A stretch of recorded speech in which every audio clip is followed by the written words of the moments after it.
but we're afraid you're just not good at the ovidiphone, and none of us want you to waste your time on something you can't do well. I've gotten everything I ever wanted, but I'm miserable. No errors the feeling anymore. Yeah, I want something new. I want someone started. I'm fine without it. You know what you want, what you think you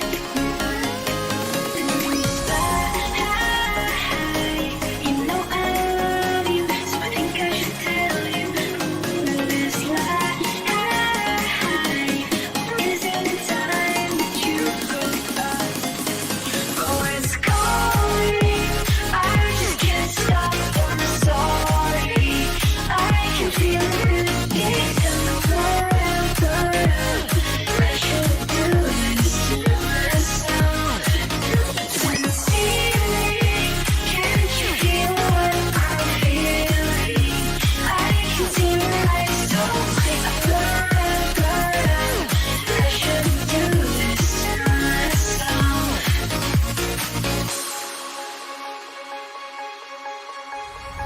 Pinky, what's wrong? That's what's wrong. I thought coming here and listening to real Yavidiphone playing would make me happy. It makes me feel worse.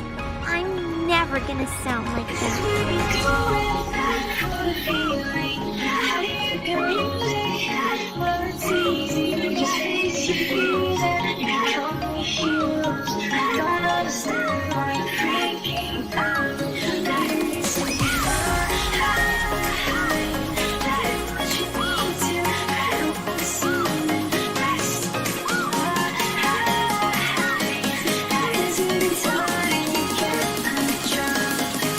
Oh, it's calling. I just can't stop. I'm sorry. I can feel it deep down. I should do this to myself. Sincerely, can't you feel what I'm feeling? I can see my soul. I should do this to myself. I should do this to myself. I've got the best, most supportive friends a pony could ever ask for. Do this to myself.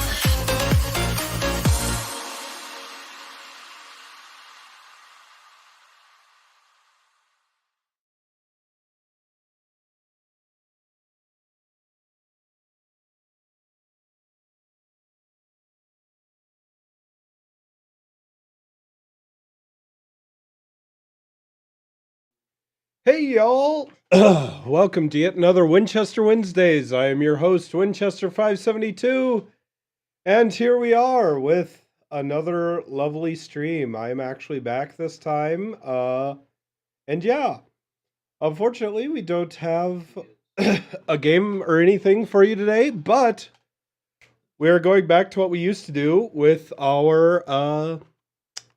good old con recaps. I know it's a week late, but yeah. So I've got some lovely musicians and stuff from the con here to join me. So let's see. I don't think I have any others. So I'll there. Then there. This will work. Try to get things. Anyways, I'll just get into the call here. So, hello, call. Hi. So, yeah, that would be a good idea. That would be a good idea. So, yes, with us today, starting off, we have my lovely co-host, Crazy Matt Captain.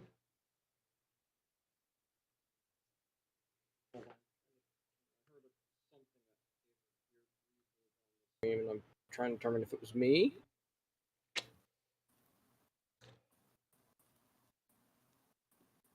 Okay, now, who knows? Something went weird.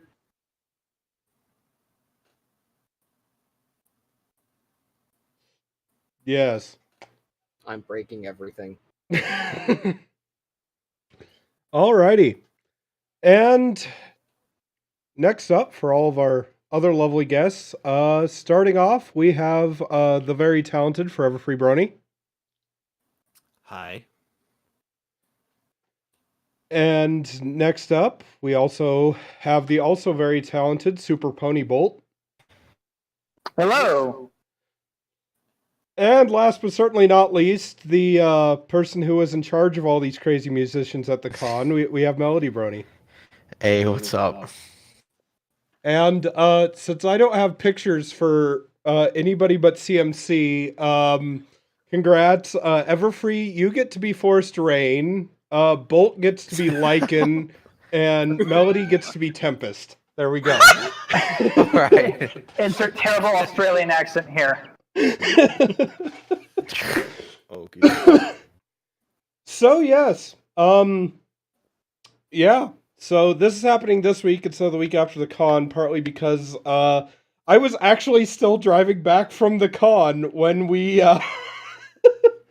when we went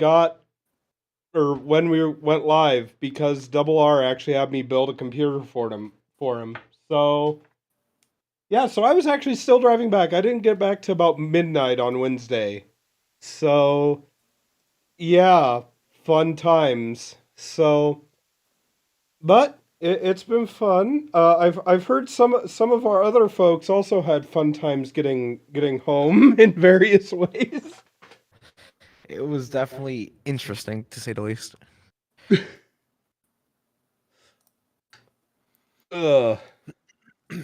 But yeah, so other than that, CMC actually got to enjoy his first con for the first time, so he's of course flooding the chat with First in-person con, and all those pictures already are from one panel where... I'm seeing a bunch of cursed images. Yes! The thing about that... hold on, let me get the con book to read off what that one was actually said. Ugh. Right, I still have all the pictures actually in the con book. That was the second day. Drawing for Exposure, a panel of starving artists, a bloodthirsty crowd, free request. Midnight premiere and the Dude's crew challenge the audience in desperate battle of wills. Participating will be guaranteed you the chance to win some art. I've heard good things about that one. So, yeah, the first cursed one, I did the Tails body, and I need to go over that one with more pen, because I did more... All of us who did on that page did more sketch one. Is that Lower the one at the down. bottom? The one at the bottom is, I'm wondering because I've tried to figure which one to show to match up with your story here. that would be the one at the top with the curved head for Derpy. It's Ojika. very out of focus, I and was every gonna time I say- try to take a picture of it, it doesn't come in right. That's why I need to ink it to get a better picture. It's breaking your camera, but oh yeah. So That is very cursed. And the other Yes. one lower down actually came out better. Because gonna that say, one's this- a vinyl head Tails body, and I did Iron Will legs to fit on that lower piece. And it actually looks like an actual character from something. looks like hard time keeping balance. But yeah, so anyways, trying to remember back here, I think we do normally start off with first day of the con, which if I started off at the first day of the con, for me it would be the Tuesday when I left town to drive to Omaha. Because I left Tuesday, drove to Lincoln, picked up the trailer, drove to Omaha, loaded up the soda machine, and then And then from there, we went to Kansas City, stayed the night there, loaded up all of the sound equipment and video equipment. And then we headed up to, and then stayed the night there. And then the next day we drove on up. We drove right through Chicago on up to Kenosha, stopped by the Corgi storage units up there, which were, oh god, that was a god-awful mess.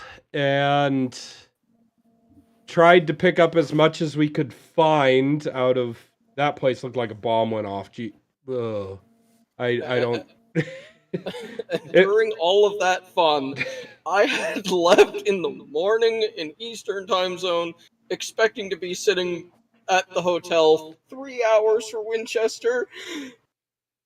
It was 6 hours plus. Yeah, and then we finally got there about midnight when me and Garrick finally got to the or Broken Skies finally got to the hotel, and we pulled in, and dear Lord, I think we all just crashed. yeah, pretty much. We had some chicken strips, and then we crashed, and then next day was all setup day when it was one of those where setup was, we had a good number of people to help. The issue was we were having issues directing people where to help. Because I know, I believe Melody and Everfree, I think you both were there for setup. Yeah, we were there. I was there for Saturday. I think Melody was there too, weren't you?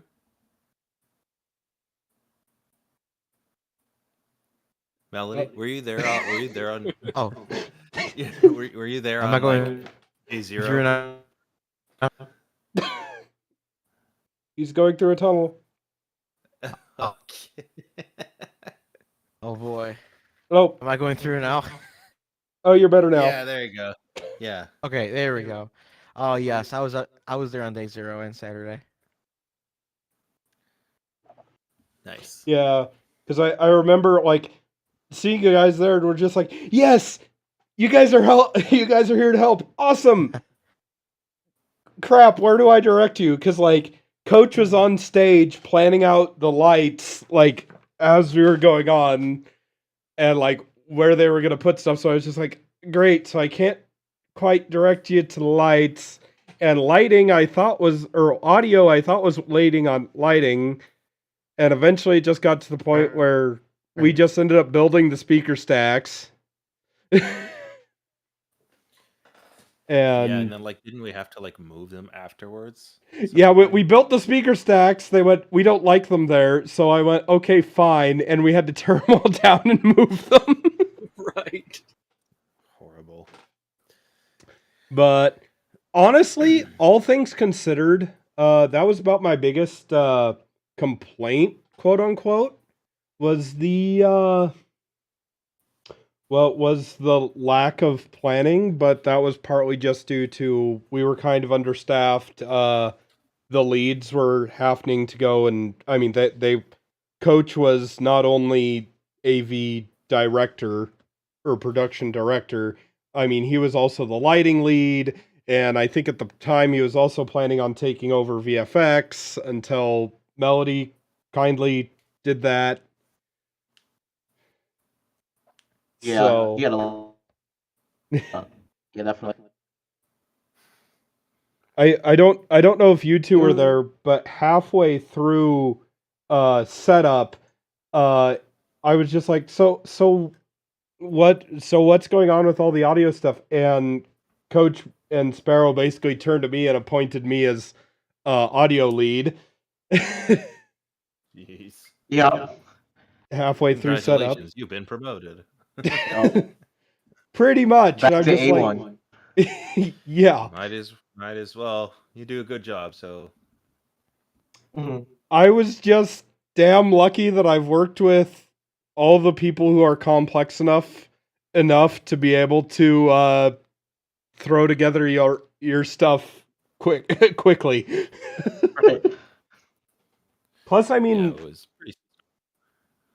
Yeah. We also didn't have a drum kit. That honestly, that right there probably saved us. That was literally Yeah. the Deus Ex Machina. It Like, was literally what we or rather what we did not need, that we did not have. It was yeah, great. because that was going to be one of those that was just like, oh boy, we're going to be, yeah. If Luck had decided that they were going to have a drum kit, that was going to be, oh boy, because Gosh. it was one of those where I had a whole bunch of people interested in lighting, but most of them weren't super well trained yet. And so like I was training a lot of them on the spot, but it was really nice. I Right. remember at one point like I was starting to get overwhelmed and I just ran out to Melody and it was just like, "Hey, can you really quick like make up a quick like input list of what everybody needs really fast for me?" Yeah. But I was gonna say that was out here at the Wonderful Musicians table that I ended up spending a good portion of my time, as I normally end up doing anyways. Yep. I And gotta say, those was like really. Oh yeah, the thing. I was gonna just say, soundtrack was really smooth, and we like ended both days on time, and it was actually really satisfying. Yeah, that was nice. I We couldn't even ended the whole con on time. That was amazing. okay, what I could not believe, we ended soundcheck the second night like 45 minutes early as far as audio was concerned. Yeah. Yeah. It was That's pretty ins- stellar. I honestly kind of could not believe it. I think it was Yeah. we could have honestly, Melody, we probably could have went and used a little bit more time to have tuned in your system a little bit better with the levels issues that we were having a little bit there, but other than that, I mean, it went really smooth. Right. I mean, Yeah, well, yeah, we have plenty of time though. yeah, and I was happy Okay, you know finally what's got funny though? what's Okay, go that? ahead. I was just gonna say, you know what's funny? We during the one song that I had to like stop and say like, hey, okay, we gotta stop. I gotta tune.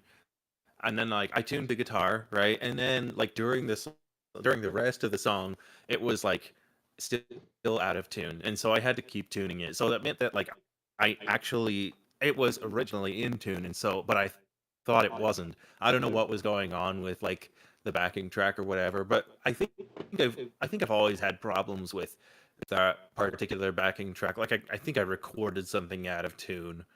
And so, like, it always makes me think that my instrument is out of tune at the intro, but then for the rest of the song, it sounds in tune. And I think I just fell for it again during that part. Oh. The Yeah. freaking loyalty and friendship mashup thing, I think it was. Yeah. But by the way, Everfree, are you using a Focusrite interface? I am using a Focusrite interface. You might want to reset that really quick. Reset it.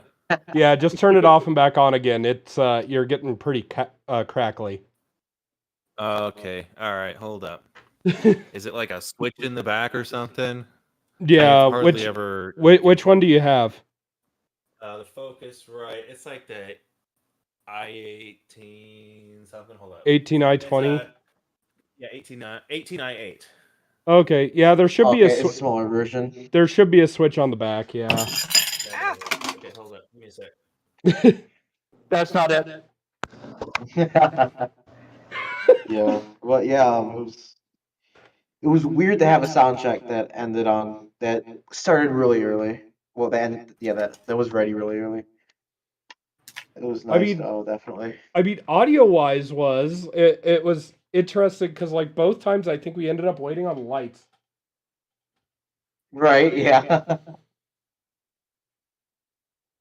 That's why you're looking. But I realized when taking all my pictures of things, I missed something.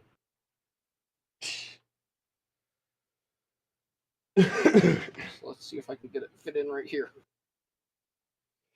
But oh.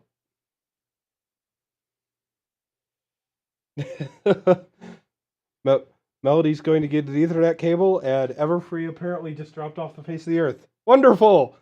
So yeah, sound checks actually went really, really well. I guess I can use this as a quick time to show off the quick merch that I ended up getting. If this actually will load, it might be mad because my camera wasn't plugged in when I started. When I started OBS, and that just might kill things. Everything's on fire. Yeah. That's a live show for you. Pretty much. That's how I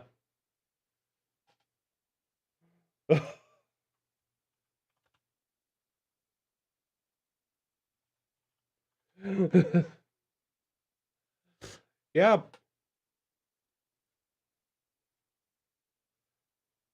I wonder if I could actually get where. Wait, oh, I was gonna say I wonder if I could get my nice camera working, but I apparently can't due to the fact that I don't know where it is when it's right in front of my face here.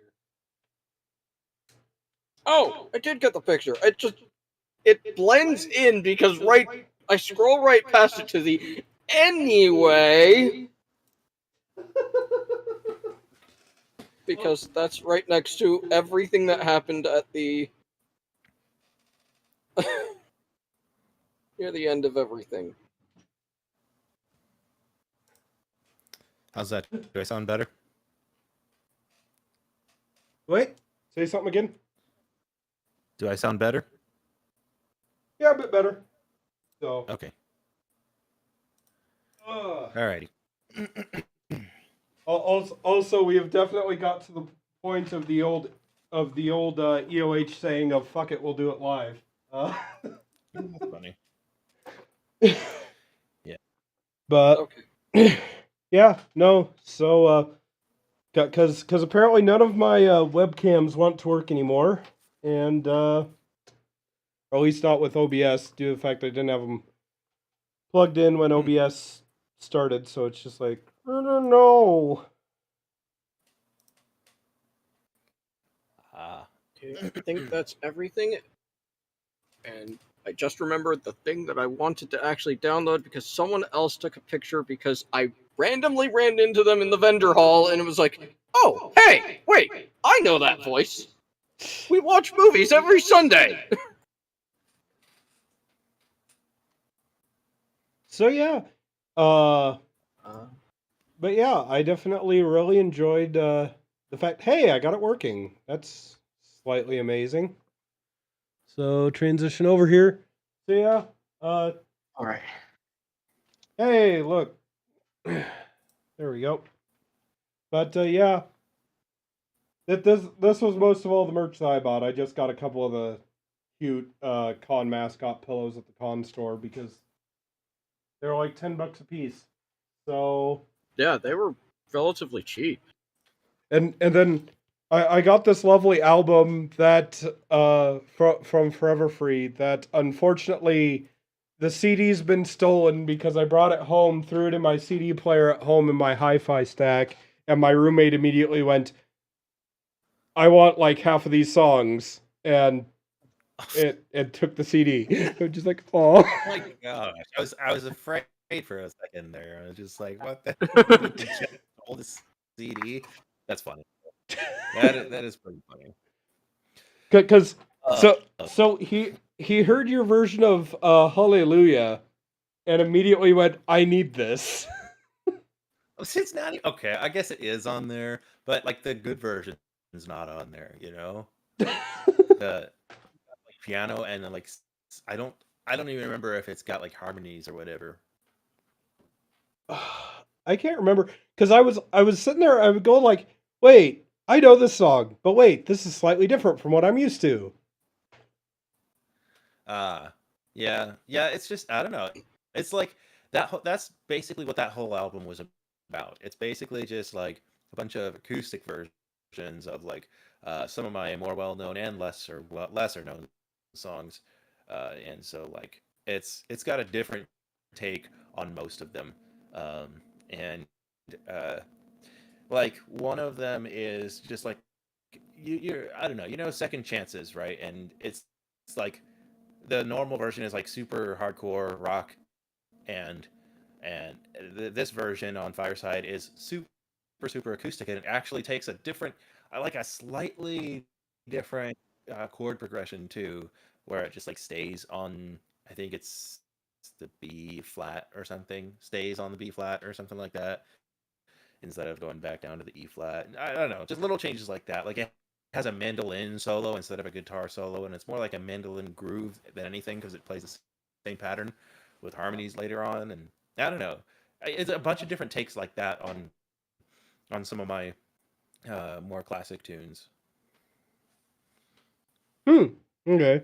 Because yeah, I was sitting there, and because like when you were just like, hey, come pick out an album, I was just like, and I was looking, and I'm just like, okay, because I know I have a couple of the digital copies, but I don't think I really have any of it. I didn't have any of your physicals, and so I was just like, well, there. That cover looks neat, and it's not an album that I actually recognize, so it'll be new and interesting. And Well, I'm glad you like it.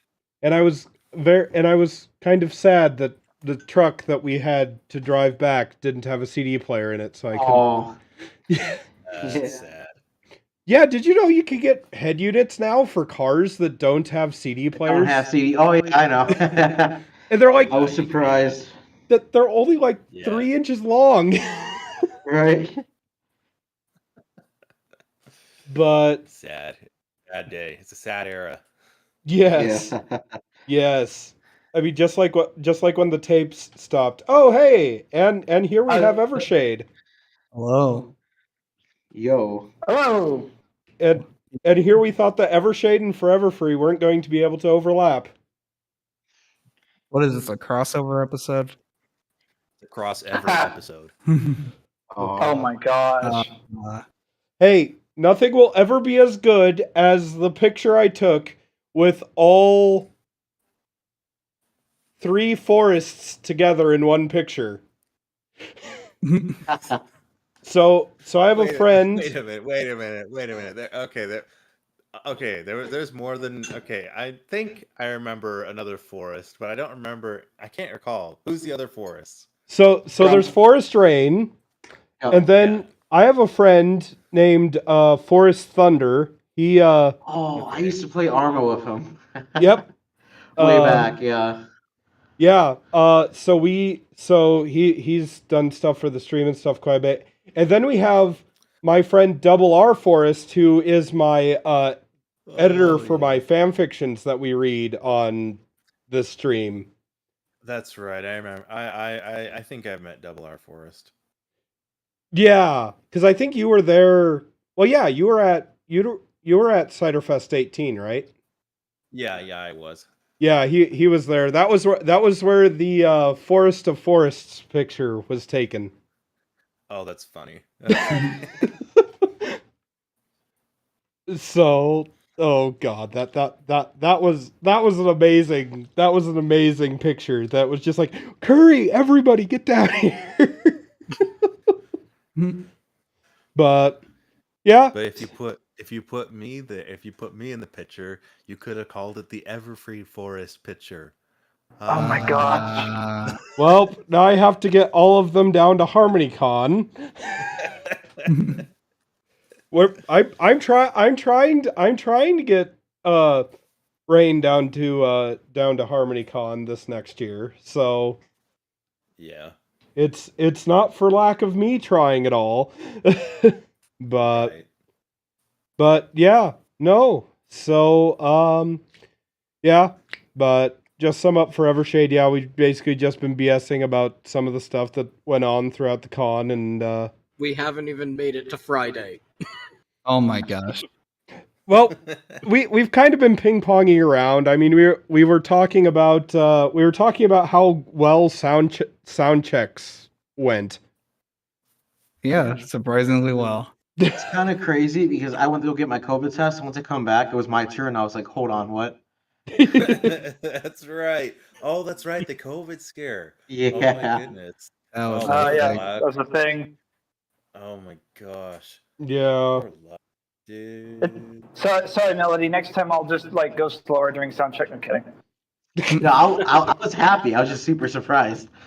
Well, and see, I felt so bad because when y'all came up and it was just like, no, we're gonna do it in the order that they're playing, not reverse order like usual. And I'm just like, can we not do that because that makes it a really big pain in the ass for like everyone other than VFX. Yeah. Right. Oh, it's so funny. Yeah, and like Koa was getting fairly upset, and I'm just like, I'm sorry, this was me. Like, musician mom and musician dad were arguing. You can be like, you could be like Friday. It's like, let's go in reverse order, but let's stall Evershade until we get this figured out, and then let's put. Well, wait, weren't you doing the time coding the- whatever? Yeah, magic thing. stuff. See, and I saw how many acts were doing that, and I remembered from HarmonyCon all the stuff that went down there, and I was just like, oh no. Lexi even vowed to not do more than one of those acts per night again. Well, it was only one per night. I thought there were like 4 of you. No, it was Me just and Evershade Loop. and Loop. Yeah. Oh, okay. I was gonna do it, but I just had too much on my plate. I was like, next con. Yeah. That's fair. But I was just happy that the manual time syncing for Everfree went so well. Oh my goodness. Because there were multiple times where somebody was just like, hey, you should probably cue it. I think he's ready. I'm just like, no, he's fiddling with his guitar still. I don't want to jump too early. Yeah. I wish, sometimes I wish that I could just like, I wish I just had like a little device where I just play my backing tracks and I hit a space bar or something to play them, so just while I'm up there. But just like, I don't know, like I haven't laptop? taken the time to like, yeah, like, I mean, like my own thing that I can take somewhere. Right, yeah, I mean, a laptop would do that. I wouldn't be worried about like getting stolen or whatever, Oh, okay. I know they make little playback devices too. Well, Yeah. they're called iPods. Well, I mean, I think like, so. it's gotta be one song at a time, though. It can't just play it without your consent, I mean, that's fair. I mean, that's why you hire another musician to come up on stage and sit next to you, and then you just like pat them on the head and they start playing the next song. Playback tech. There we go. Get your own playback tech. Yeah, that's funny. Well, I mean, I was basically the playback tech, but I wish I had a little device that did that. Because I don't know, the flash drive is what I've like done for years at this point, and I guess I'm just used to it. And luckily, you got your flash drive back. Oh yeah, I did. That was coming close. I actually went. No, I was like cleaning off front of house. I was just like, oh shoot. Yeah, thank you for remembering that. Yeah, I honestly probably would have got it like, I don't know, the day after or something, and just like tapped you on the shoulder and just like, hey, where's my flash drive or something. But like, I don't know. Yeah, I guess we did see each other for like a minute or two the day after, like, as I was just like, we're leaving, we're tired, we're already gonna get to Kansas City really late. Yeah. So, but yeah, no, that went really well. The gala stuff, I was actually really impressed with that. The one thing I will say, since our lovely gala DJ is actually here, and it's not Vinyltastic. For once. Yeah. Yeah. Or Luck Rock. Or Luck Rock. Or DJ Luck Rock. Or DJ Luck Rock. But yeah, Oh, that's right. Yeah. the one thing was, we were getting a lot of complaints that there wasn't any background music going on through like light low level stuff while they were kind of giving some of their instruction and stuff.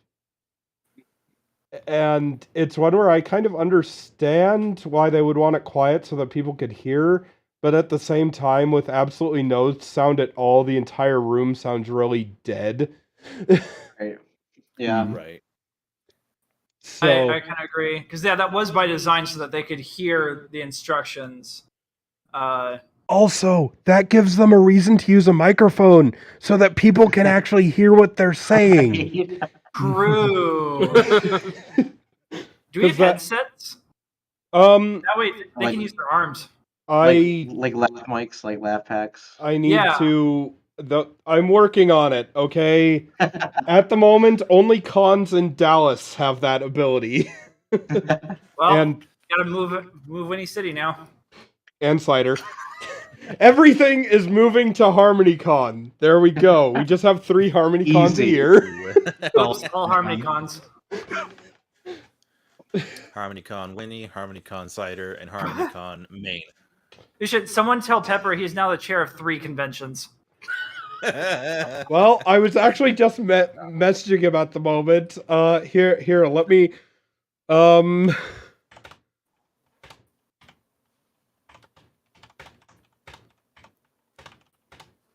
But yeah, that's definitely something to keep in mind. Good feedback. Good feedback. Actually, I hadn't heard any feedback about the gala, so that's cool to hear. Yeah. So, but other than that, it was really fun. I will say I was very happy with the amount of electro swing played at this con. I was very sad with the amount of electro swing played at HarmonyCon, so that made up for it. Yeah, because like I forgot about the theme. Okay, give me a break. I have like the one song. Now I have 2, but I have like the one song that I was known for in electro swing, and I totally forgot to play it because I honestly, I don't know. This is totally on me, but I often forget about like con themes. It's like not my main focus, and so I don't know. It's my bad. Yeah. I'm glad we got it this time. I think that whole start was really cool. That was pretty cool. To have that be like the practice song, and it's like, okay, for the real one, have the live guitar. Like, you have no idea, like, from soundcheck, how happy I was to be standing on stage listening to one of my favorite songs being played live, not like 5 feet away from me. That was really cool. This is just an excuse to get a live concert in front of you. Yeah. I was just happy I remembered the words. Yeah, it was good. You did really well. Good time. Thank you. Something that I was actually super happy about during my gala set was during my gala set during like I think it was as the thunder rolls by, there was actually like legit a bunch of like couples dancing on the dance floor, slow dancing, and it was really really cool. That was like not something that you see too often at a convention, and so that was pretty cool. Yeah, I was. This was actually one of the more active galas that I've been to. A lot of them are kind of dead, but yeah, this was one of the more active ones, and I even got food finally. Nice. Nice. So yes. Yeah, it was a good time. But yeah, it was pretty good. I was sad that I forgot my High Roller PonyCon shirt. Because for High Roller PonyCon, they had staff shirts that were all screen printed to look like tuxedos. Oh, that's cool. That's wild. Also, by the way, this just in, Pepper says, it's too hot here. Too hot in Illinois? No, in Texas. Oh, in Texas. Okay. I was going to say, that'd be kind of ironic coming from someone from Texas. I mean, that's why they have their convention in February, for crying out loud. Yeah. Yeah. Yeah. Also, by the way, we did have a piece of HarmonyCon there. The screen the projection screen that we use is actually owned by Pepper. Oh. Oh, nice. Yeah, because Charlie had one, but the issue is if we were to use Charlie's, it is so big that it would take up the entire room behind the stage. You could have done like a stage projector. I mean, we would have had to plan for that because we have actually done that for another con in Oklahoma City called Anthro Expo. It's a fur con there. And we did that there as kind of an LED wall replacement, and it worked really good. And it's something we're talking about possibly considering for future cons up in this area due to the fact that they can't be like HarmonyCon and get an actual LED wall. But yeah. I'm not sure if that space had the ability to fit that behind the stage. Yeah. And do that. Yes, we would have, because what we would have done is we would have hung the screen from a piece of truss going across the top, and then we would have just projected from the front truss back, and you project at a high enough angle that as long as you're more than like a foot from the back of the stage, it clears just fine. Okay, maybe. That'd be cool. It worked, as I said, it worked for Anthro. The biggest thing is then your VFX people complain at audio people because they want to put the Texas headphones for the DJs up right in the way of it, and they're going like, that blocks our view. And so I tried them on the floor a few times, and after HarmonyCon, the amount of complaints that I got, it's just like, nope, sorry, they're going on the speaker stands. Yeah. Meanwhile, I found out how to turn that thing down after my set. In a legendary image, I'm actually going to share with the chat, but I'm glad you brought that up because it just made me think about this. I was about to be like, oh shoot, do I have to go message Get Nevermore really quick? No, because I also have a picture. Let's see, I'm trying to figure out. That weekend was the beginning of the month, so it would be somewhere around here. Because, yeah, I was looking for the button, and I was like, I torn between, I don't want to spend a whole bunch of time during my set looking for this one button. I want to be spending that energy, like, on the crowd and stuff. And so I didn't, like, look too hard. But I asked them afterwards, hey, where is that button? And the two of them pointed to it. And then I joined in afterwards, and we got this image, and I love it so much. It's uploading right now. It's so funny. So now in future sets, I can look back and find this in my camera roll. Oh, the booth volume knob. The booth knob. Yeah. Oh, that's amazing. Yes, because the thing is, starting... Oh, when was this? Because it would have been... it would have been BronyCon 20... No, it was after that. No, it was... High Roller PonyCon is when we started actually giving DJs their own monitor level control. Because they were always complaining that it was just like, oh, it's too loud. Oh, it's too quiet. And so finally what we did is just like, hey, the DJMs almost always have a knob on them to adjust monitor volume in the case that you don't actually have like a separate console you're going through. And so I was just like, how about we just start using that? And so from then on, we have let the DJs have most of their own control. I do set the top end. Basically, I go up on stage with a trusted DJ and say, okay, tell me when it's louder than you would ever want it. And then I crank it up, and then by the time that they go and start clapping over their ears, then I go, yep, okay, that's good, and that should be plenty of sound, and I have gotten almost no complaints about them since. Yeah. There you go. Strategy. But yeah, so no, yeah, and I've been actually fairly happy. I will say, this set of musicians knows how to treat their AV folks. That they gifted me with wonderful cheese curds. Yeah. Oh, Nice. that's So so yeah, but all in all, it was a wholesome con. I gotta say, it was pretty It good. was. Yeah, it was fun. It was very chill. One of my favorites, honestly. honestly, that's one thing that I really like about Winnie is it's not the biggest con, it's not the smallest con, but it's very laid back. The area is very easy to get in and out of. You feel fairly safe in the area. I mean, it's not there aren't panhandlers all over the place, and like the general hotel people are even just so interested in what you're doing and like find it cool most of the time. That's just awesome.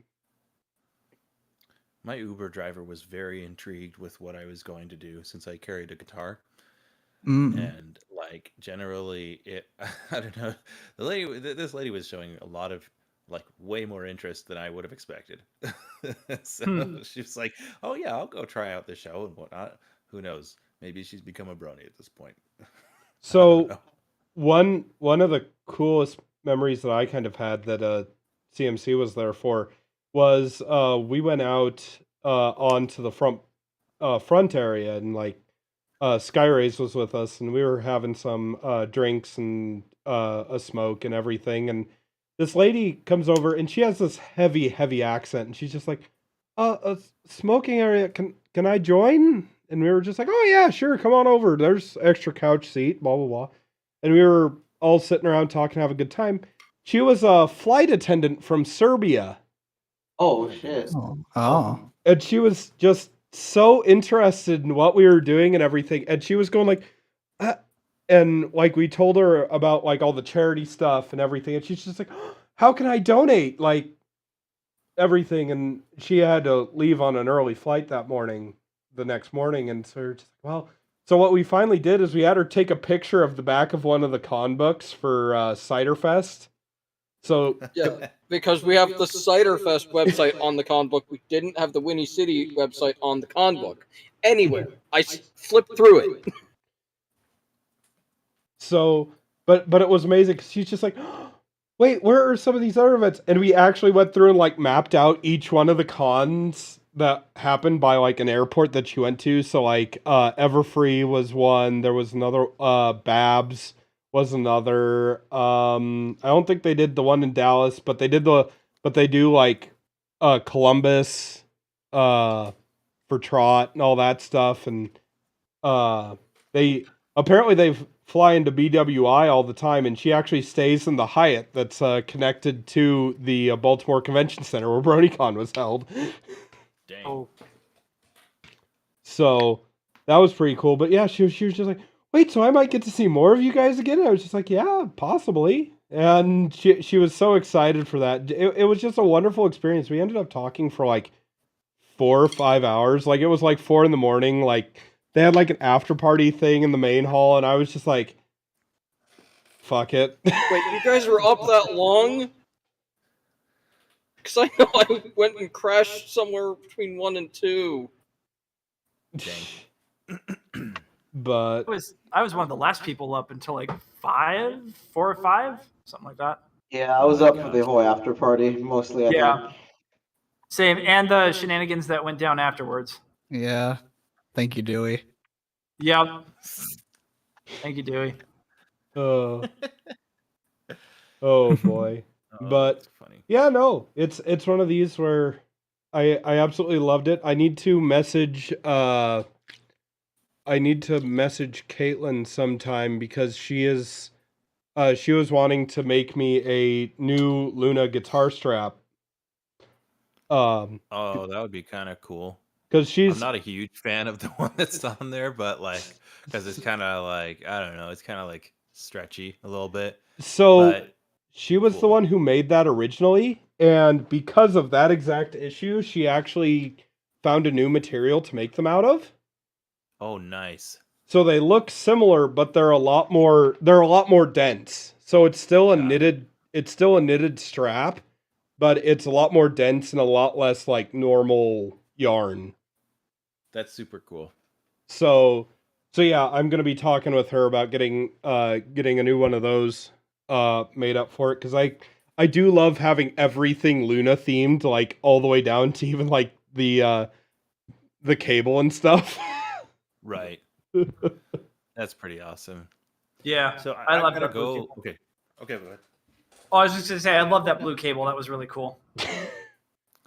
Oh yeah, the shiny, the Mhm. like it's like transparent and wait, no, it wasn't transparent. Was it transparent? I don't remember if it was It's kind transparent. of it's not quite. It's kind of got a transparent outer sheath with like a metal, like shimmery Oh metal yeah, that's core right. Yeah, I stuff. Okay. remember that. That was pretty cool. So I I do only have like a couple minutes left. I gotta leave in like about 5 minutes, all right. just as a warning. So Could we actually really quick? Could we actually pull up that the booth photo again from the musician table? yeah, yeah. Just gotta scroll up to it. Scroll. There we go. Open original. There we are. So so this is actually uh there was a bunch of people next to me as well, but this is my original set. This is my setup for the musician table, and I just wanted to say that I was really, and we were all super appreciative of the staff and the hotel just letting us use that whatever Yeah. tables were around, and it was Mm-hmm. awesome to actually to sell stuff right there without any like hassle of having to move or anything, because we've had experiences like if we're not inside the vendor hall, uh, and there's like a spot that some super important person needs to use, oftentimes it'll be the table right outside main stage. And so like it's kind of annoying when that happens. But this time there was no hassle and no drama about it, and we could just use any table that we wanted. And so just we brought like two or three tables over right next to main stage and sold outside the main hall. So that was actually pretty cool. That said, I'm usually one of the people who actually makes a profit by going to cons. This was one of the only ones where I almost did it, but I still did pretty well. And I was also super proud of my setup here because usually my wife comes with me, but the flight was too expensive to take her with me this time. So this time I felt proud of myself because I was the one mainly selling, and like I did a pretty good job for her not being there. And so props to my wife for like always selling. I I could say that running a merch booth is a very sort of interesting experience. I could say from doing it twice now. Yeah. I've stepped in. I've stepped in a few times at other cons where it's Oh just yeah, like you like watched my stuff for a little bit, I believe, and you like sold one CD or something. I I I think there were two or three. Yeah, that's right.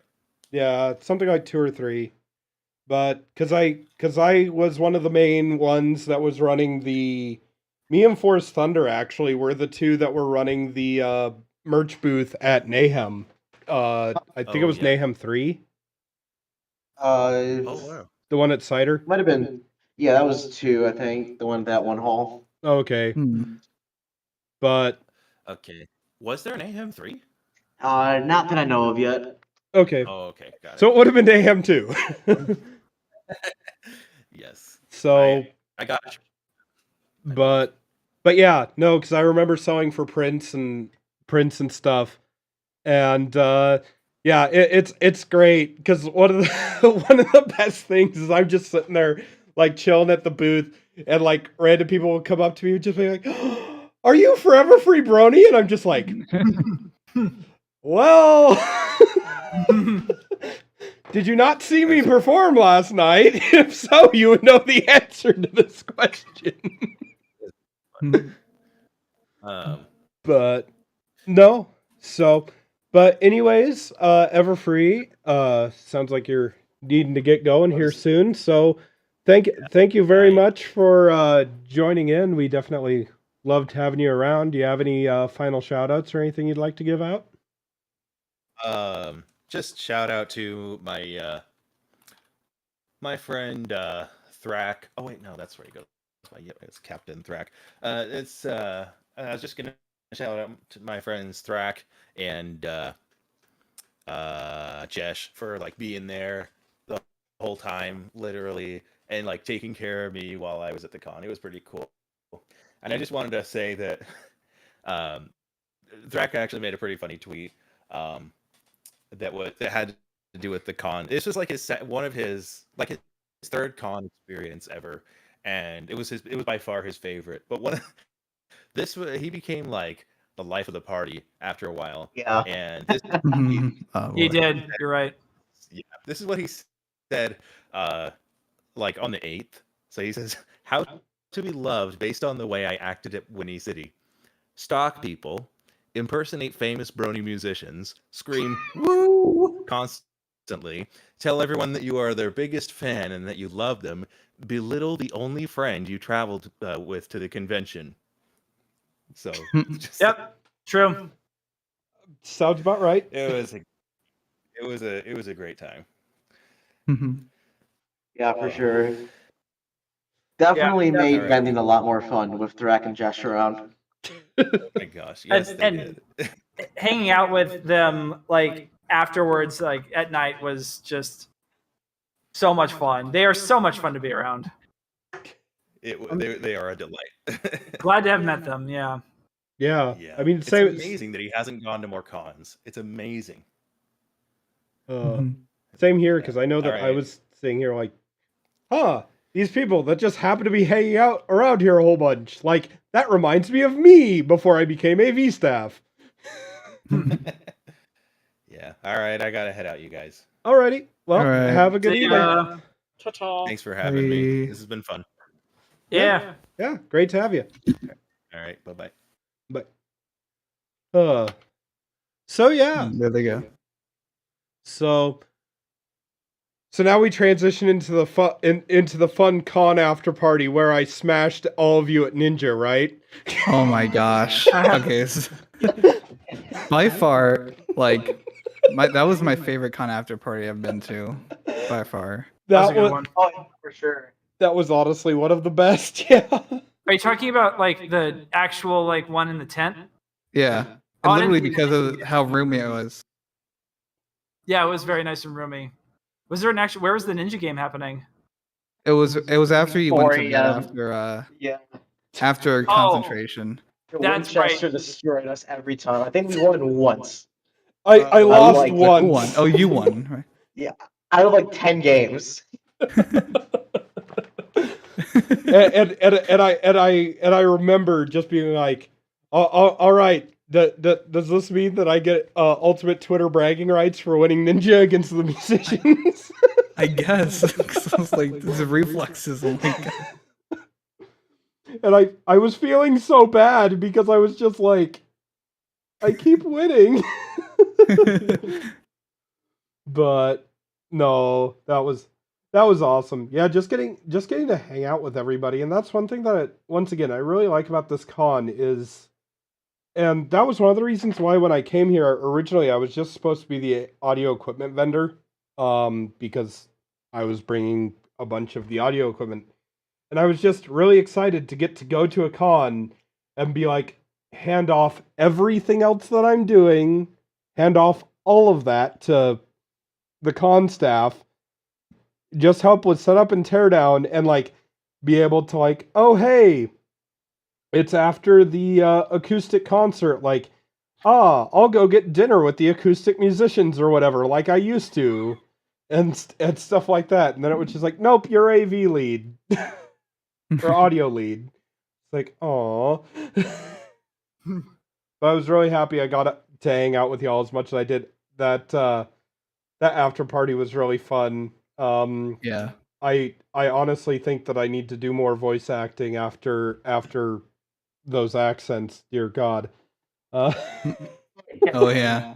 What was the one that it turned into? Like Well- some other country ish. German, I think. Yeah. German. Ah. we started out speaking Southern, and then we switched into German, and I can't do German as well if I don't have.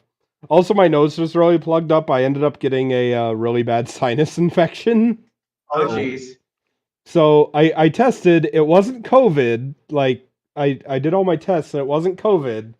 But I called up my doctor, and he's just like, "Yeah, you probably have a sinus infection. If you don't feel better tomorrow, like, schedule an appointment, and we'll get you some antibiotics." And I was just like, "Okay, cool."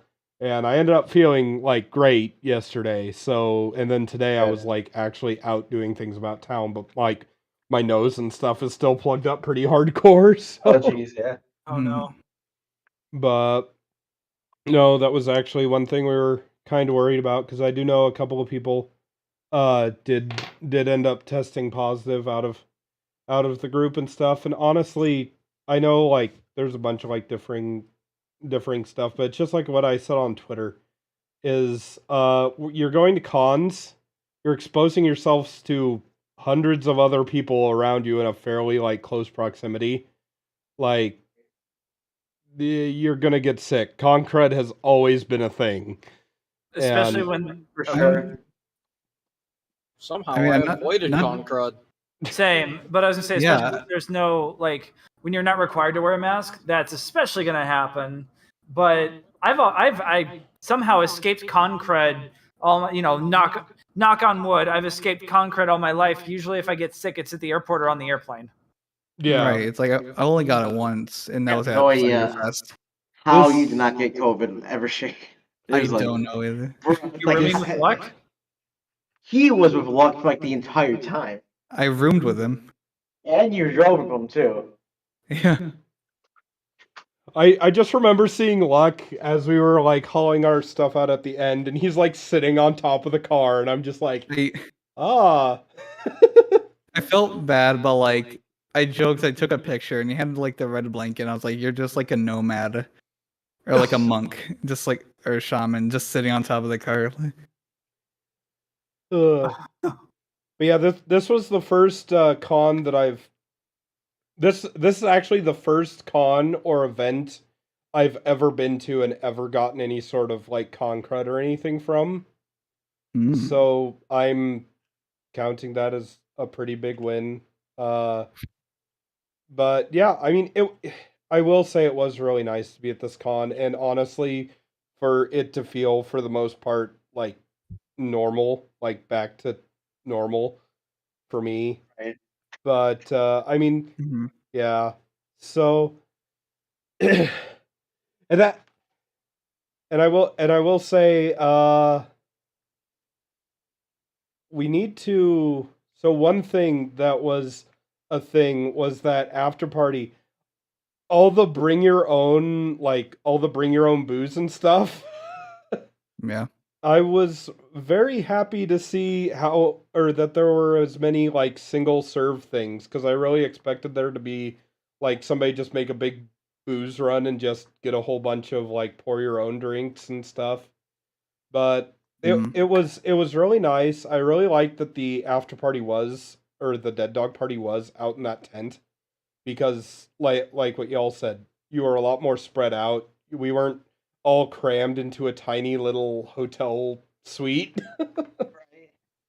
Oh, and not just that, it's like I got the opportunity to actually pull in real life an actual Sweet Life of Zack and Cody move, and that was awesome. Oh yeah. That was like The cart. the cart. So riding around, a lot of us got to ride around on a luggage cart that was being pushed by someone in like a half Segway type thing. And so it was like completely motorized. They weren't even like walking behind it. And it was one of the wildest things I've ever done at a convention after party ever. And it was so much fun. Broken Just had went way out in a too little much fun with that segue. Yeah, it was incredible. Was Yeah. that yours? Oh, that was Broken. That was Okay. Broken Skies. He's the one he's the other tech that rode down with me. He's also the one who owns the soda machine. Ah, So Oh yeah.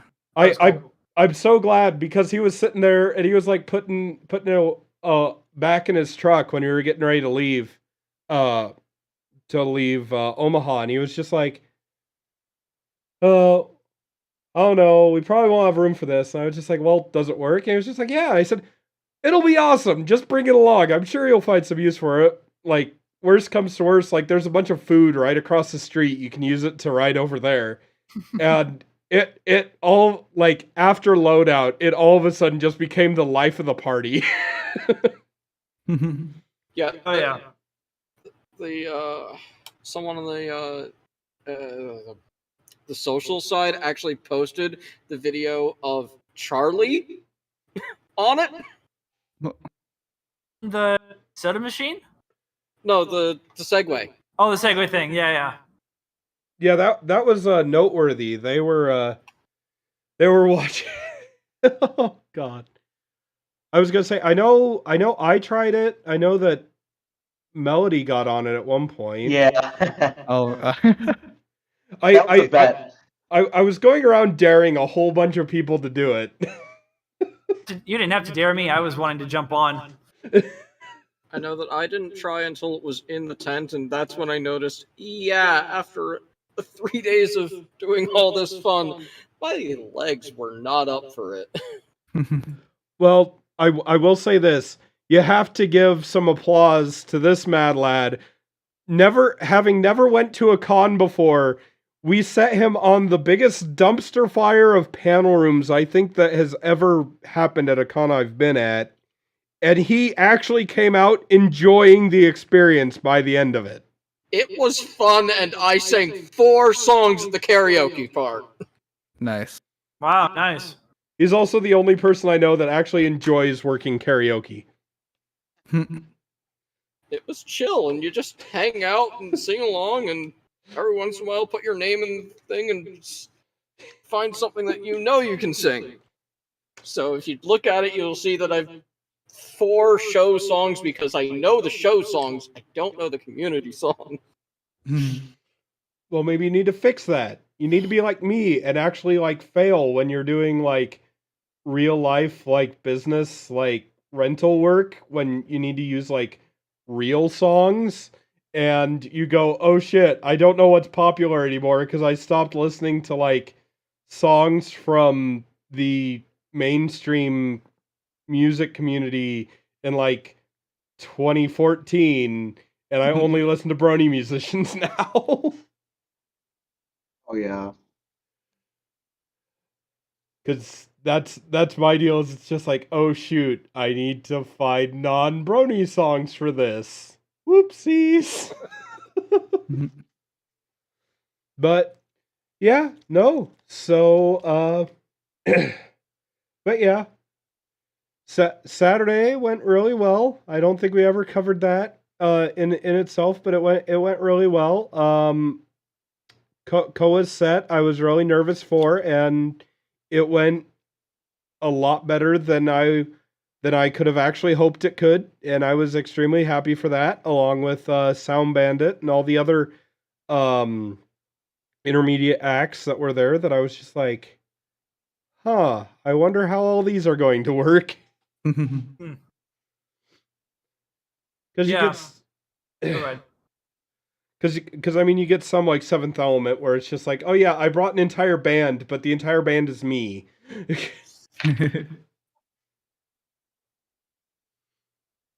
Yeah, his act's really, or her act's really cool. I was gonna say from my standpoint, one of the cool things about going on Friday, and I happy to go at any time slot I'm put in. One of the cool things about going on Friday is my set's done. I can enjoy the concert, and so I got to see a lot of that on Saturday, and like everyone I saw did really well. And whomever I wasn't there to see in real life, I watched in Ponytown, so that was pretty fun. Oh yeah. I had to get dinner at some point.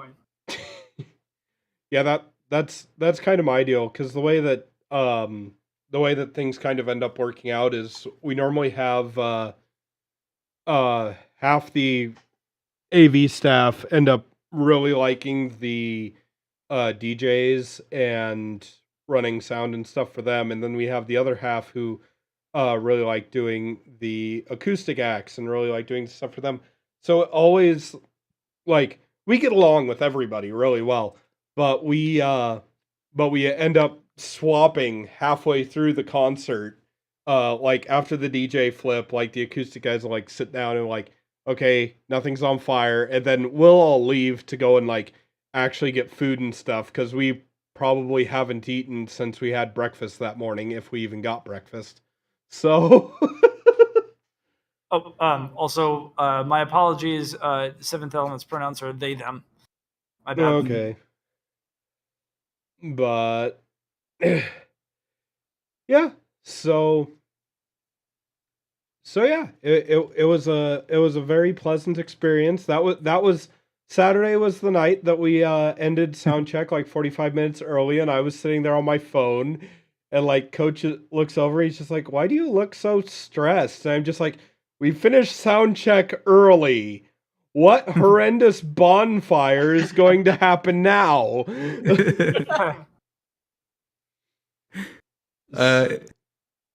It's really because of like things that happen. I was like walking past sound checker, walking in to like inform someone of something, and then everyone turned to me like near the stage. It's like, Evershade, would you like to MC tonight?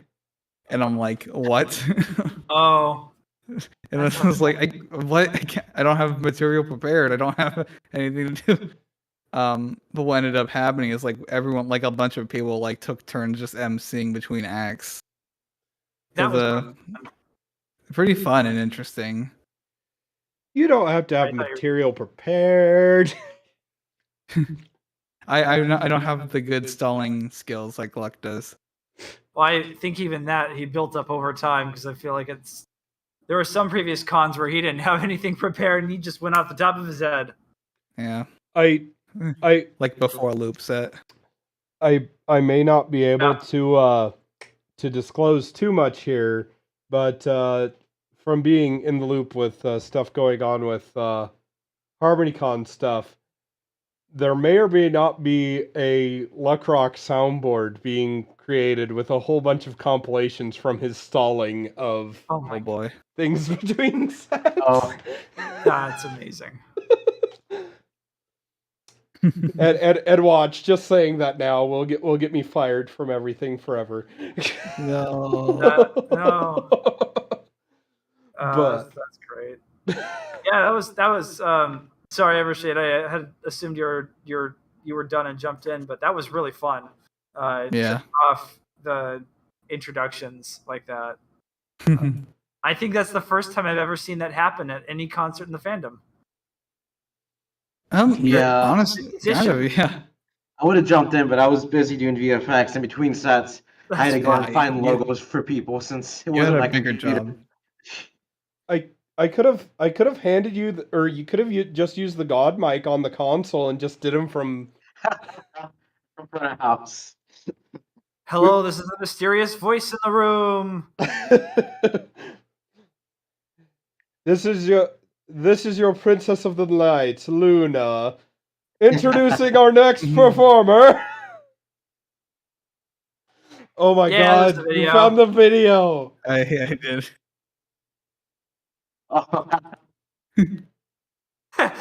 During Africa too. That's great. Oh my God. This one video pretty much sums up. That's so 4 seconds. There's so much going on. There's so much to unpack there. I love it. So let me just pull that up here because that's worth.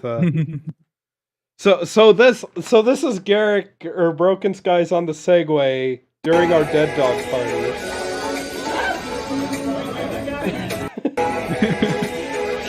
And there's the hotel cart that we had commandeered. As Dewey almost gets ran over. Oh. But I remember while we were doing that, I turned to the health and safety lead at the con and just go, so where does this fall on your scale? And he just goes, hey, the con's over. I don't care anymore.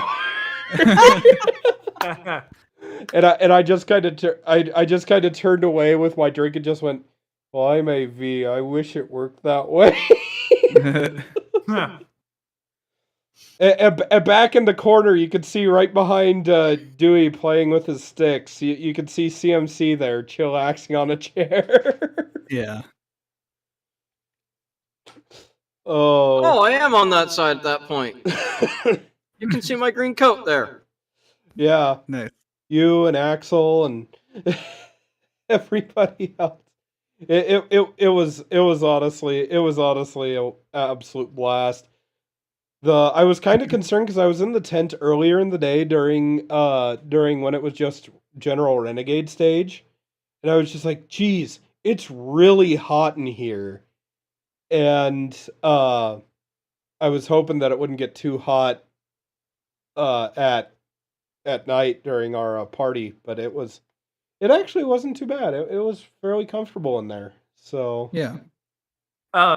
Gonna bring up, speaking of the tent, you also jogged another memory.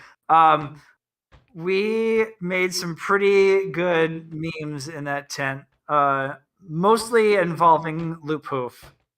Oh boy. Let's- Yeah, I remember that. The first one, Loop just said, he handed his phone to someone and said, "Here, I'm gonna go lay down on the floor, take a picture of me," and we got this. Yeah. Yeah, we went to go check out the tent. He's like, here's my phone. Take a picture. I'm like, all right. Beautiful. I think Blitzy had one of the other videos. I had one too. So these are going to be Loop Hoof's cover art for the next few months, Yep, right? there it is. Oh yeah. Cool. I think Mike Miles, has did you for those. fucking This is not what I see had in this mind when creepy I ass- said Dead Dog Party. Oh, that one. That was a good one. Oh, here's the photo I got of that video.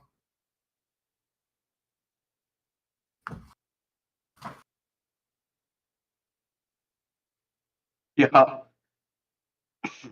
Pretty ominous. Yeah. Oh yeah. Oh, beautiful. Good times for sure. Yeah. Oh man. All I know for Saturday is Rift Ponies kept having these pictures. If you check the posted on the doors, and they left one after their panel.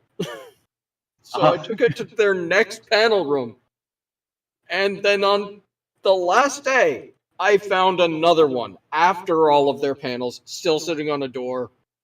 So it's mine now. Did Nice. you did anybody get a picture of the have you seen this occupation? Yes. It was actually posted by Dashu over in the main Ciderfest server. Here, I can grab the link for you. Because What is- they had this photo and it was behind the maximum occupancy sign for main hall. Oh really? So it And just if said- you scroll up in the con recap thing, you will see that I have that with a bunch of post-it notes that I think Nivalin drew. Yeah, I remember seeing that on the 4th floor. That have you seen this child picture? I saw rarity stickers on the 3rd floor when I first got to the con. What is going on even in that Drop Ponies photo? Because the Drop Ponies image, it looks like that's not Spitfire. That's Lightning Dust, right? Or Fleetfoot? Or Fleetfoot, yeah. Oh, that one's. I What don't know happened? exactly what happened. I stepped out of the room to do an audio check for the next room, came back and was like, okay, so we needed to add some sort of object. Okay, whatever. And this is what the person at the front table had done because they'd added their object being the microphone there. Something was supposed on the window there. Adding Winona was a thing. The fact that Rainbow Dash is doing drugs was not part of the plan. Is that Rainbow Dash? That looks more like maybe Spitfire. It was supposed to be Rainbow Dash. Just Really? high on drugs.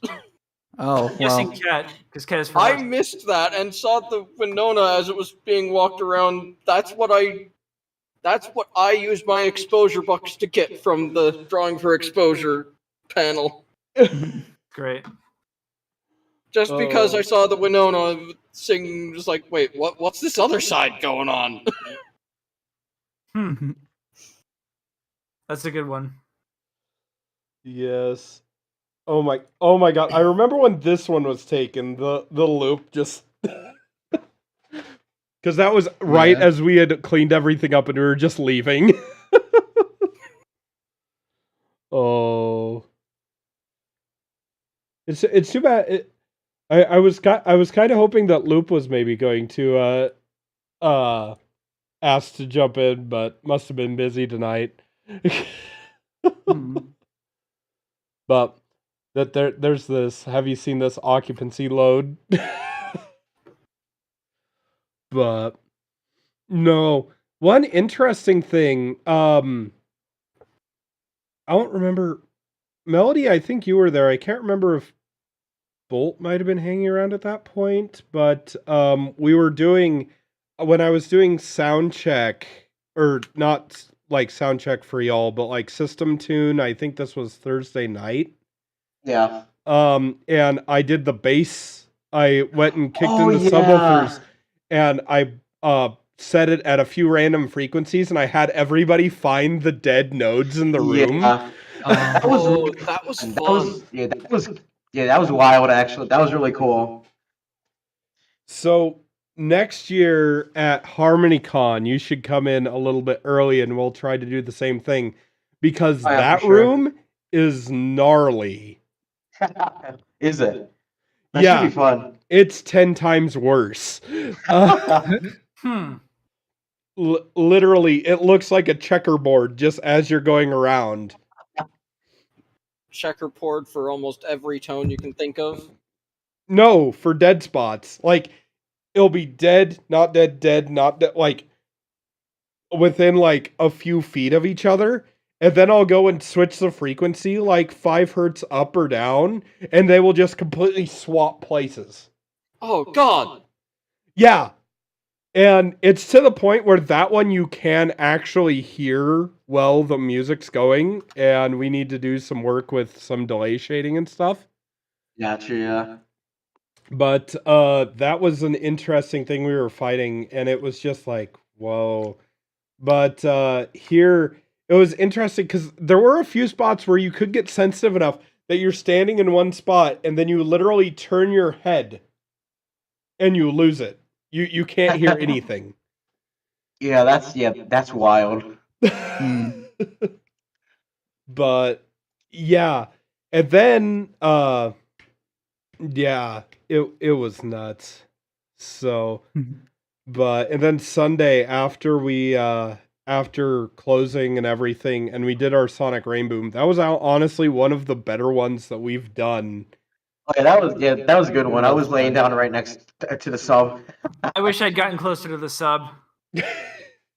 So, fun fact, we've actually rainboomed before and actually had issues with people having breathing problems after. Oh, really? What? Damn. Well, I mean, I guess that makes a little bit of sense for some people. Because the bass hits and it flexes the chest, but it's one of those where yeah, because I think it was at High Roller PonyCon. I think we had that happen. We had, I think, 6 subs for that one. But nice. Wow. Ooh. Well, did any of you make it to the BronyCon Rainboom? Yes, I missed it, and did. I'm so mad at myself for missing that one, especially with that acoustics rig you guys had. Yes. I wasn't expecting it. I just kind of hung out after the credits, and then I saw the scene playing, and I was like, "Oh, what's going on?" And then I saw everyone like getting on the stage. I'm like, "Oh, I think I know what's happening." I think that's before I saw any of the Rainboom, so I had no idea what was happening until it happened. So you got to see for your first Rain Boom the most glorious one ever. It was pretty cool. I got video of it. I'm pretty sure it's on YouTube. Maybe not. Yes, I think it is, because I think it's your channel is one of the only ones that I actually found a few shots of me a few times. Ha! Because Try to get everyone. Yeah, well, because I was over at Monitor World, of course. So I was like trying to find like, where am I? And everything, and show people like, yeah, I was actually there. But no, that rig. So we actually rain boomed before opening ceremony for BronyCon. We actually did a few. And the first one that we did, it actually knocked some of the insulation down from the ceiling onto one of the like hanging like sound absorber things that they had from the ceiling, like bass traps or whatever. Yeah. And it knocked that down. We called a maintenance one of the maintenance people over, and they came over and they were just like, well, we think the best way to actually get that down would be for you to do that 2 or 3 more times. And so I turned to Larsis, and Larsis turned to Callum, and Callum and Lars just looked at each other and shrugged and went, okay. And so we did it, and so we fired them twice more, and it barely even moved. And all of the hotels, or all of the convention center staff were like so excited, and that didn't fall. They were just like, oh, we have to actually get the equipment now. Aww. What was it you're trying to get down? There was a piece of insulation that fell onto like a hanging sound treatment panel. Oh. From the ceiling. And trying to shake it loose. Yeah, so we were trying to shake it loose and get it to fall. But no, with the rain booms before, I mean, we've knocked light fixtures out of like the in ceiling light fixtures out of ceilings. We've knocked crystals off of chandeliers. It's awesome. I love that. That's yeah, it's it's one of my favorite. It's one of my favorite parts of the con, honestly. And if for anybody watching that doesn't know what we're talking about when we mention Rain Boom, a few of us have the fully uncompressed audio from the My Little Pony movie where Rainbow Dash does her Rain Boom off of the ship at the end of Time to Be Awesome. And we and so at the end of every con, it's a tradition for us to go and oh my god. Oh wait, that's a Haiku video. So this I'll do this one first. Don't work out quite the way that you thought. Feeling like all your But yeah, we'll go and play this whole thing, and then so BronyCon was neat because we actually had 8 of the Dual 18 L-Acoustic subs. But they had the full lighting rig going. I didn't realize they had that. Show these little ponies how it's done. For the finishing touch. There we go. Hey, you can see my hat! I'm just skipping to the actual boom itself.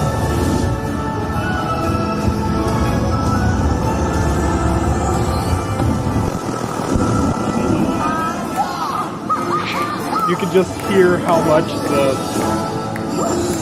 everything just got overdriven there. Oh, this was 2018. Okay. Yeah, that was an older one. Yeah, that was when we didn't actually have the full L-Acoustics rig. We only had the L-Acoustics subs.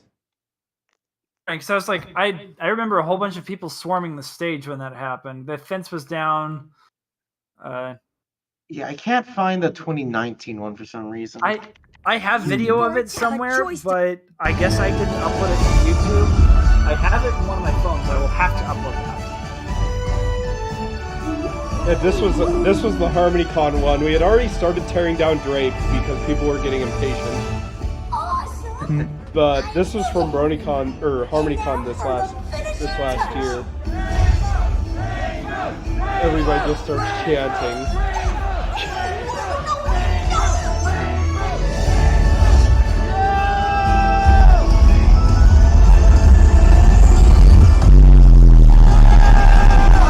You just hear the speaker distortion or the mic distortion. I will say I was standing on top of that line or on top of that subwoofer stack. Yeah. That was a mistake. Oh. Well, because I had the line array right there in Right my on top ear. of you. Yeah. Oh.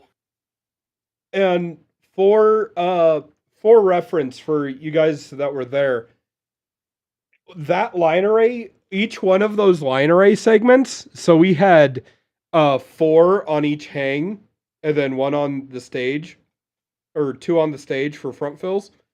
Each one of those segments can do what about 1.5 of the QSC mains that we had at Winnie City can do.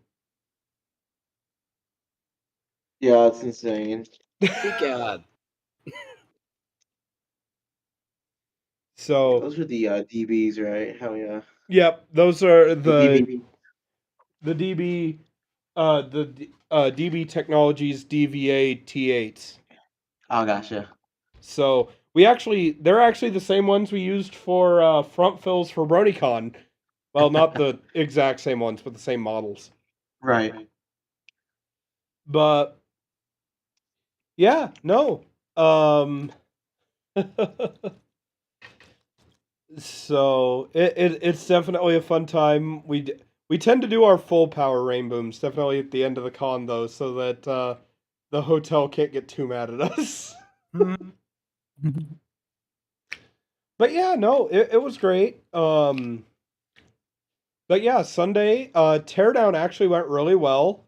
We had a good amount of people helping, and we had a good. It was kind of interesting because we had a U-Haul for all of the Corgi equipment, and then we had the 16-foot trailer that I brought for all of our equipment. But we were also hauling all of the stuff for the local vendor ProMix, and which I was more than happy to do because I love the manager there like to death. Mike is an absolutely awesome guy, and I love working with him. But so we had to load all of the ProMix stuff first, haul that over, unload it into their warehouse, then come back and then load up all of me and the Tesla team's gear into the trailer.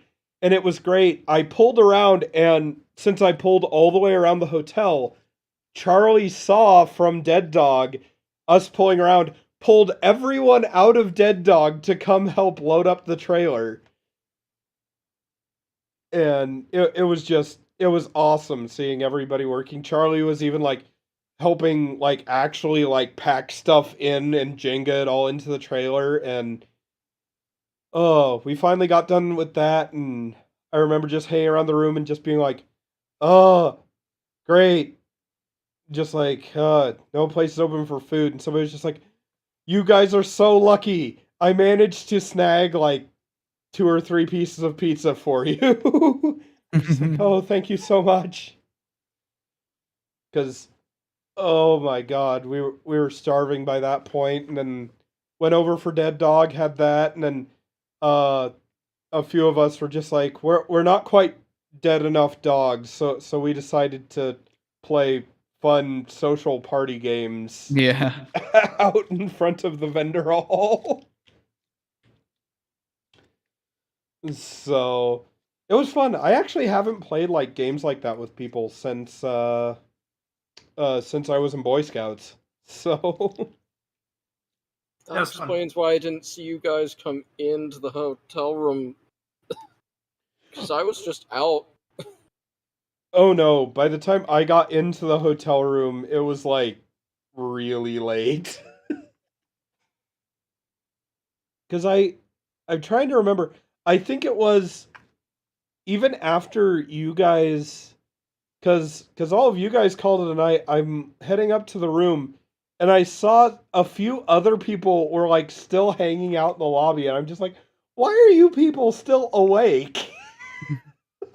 Party never stops. Yeah. So Whoop. As long as the party never stops, the con never stops. Exactly. If I don't sleep, it won't be the next day. If I don't go home, the con doesn't end. I'm still at the hotel.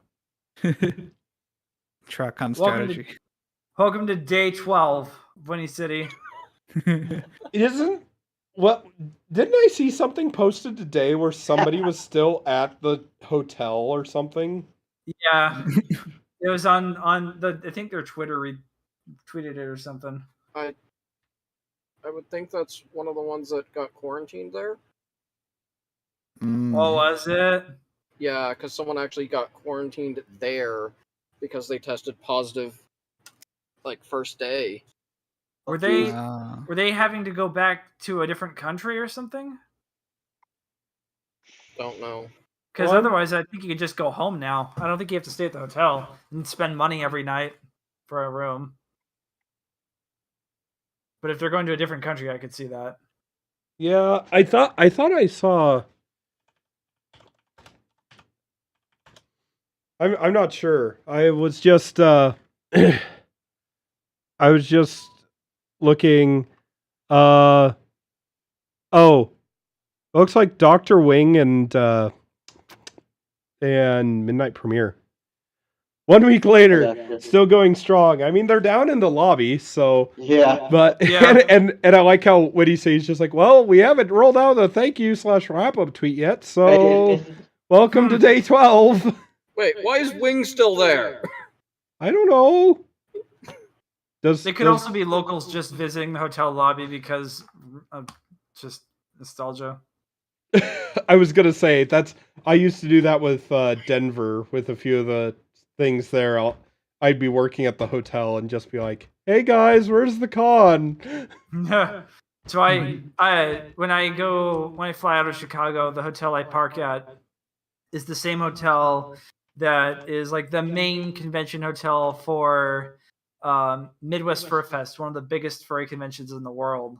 And every time I walk through there, I've seen it filled with furries once, and I went to Midwest Fur Fest, and every time I walk through there afterwards, it's like, wow, this feels weird when it's so empty. That's one of those cons that I've been told that I need to go to, but I've just never had the ability, and partly just one, nobody's invited me, and two, yeah, nobody's invited me, and I don't know enough people on the AV team for that to actually like staff it. It was pretty fun. You got a fair amount of like pony representation there. Just walking through the hall to the convention, I saw a Tempest shirt. Oh, wow. And I think something else too. So it was pretty cool. I was like, oh, this is promising. Good sign. Yeah. Yeah. I mean, it sounds like brony musicians and DJs are starting to take over a lot of the furry music scene too, because I know there's a few different cons like Anthro Expo, Anthro Ohio, that have a lot of the pony DJs, like Nevermore, and I know Seventh was there, or was that one? Whirly Tail.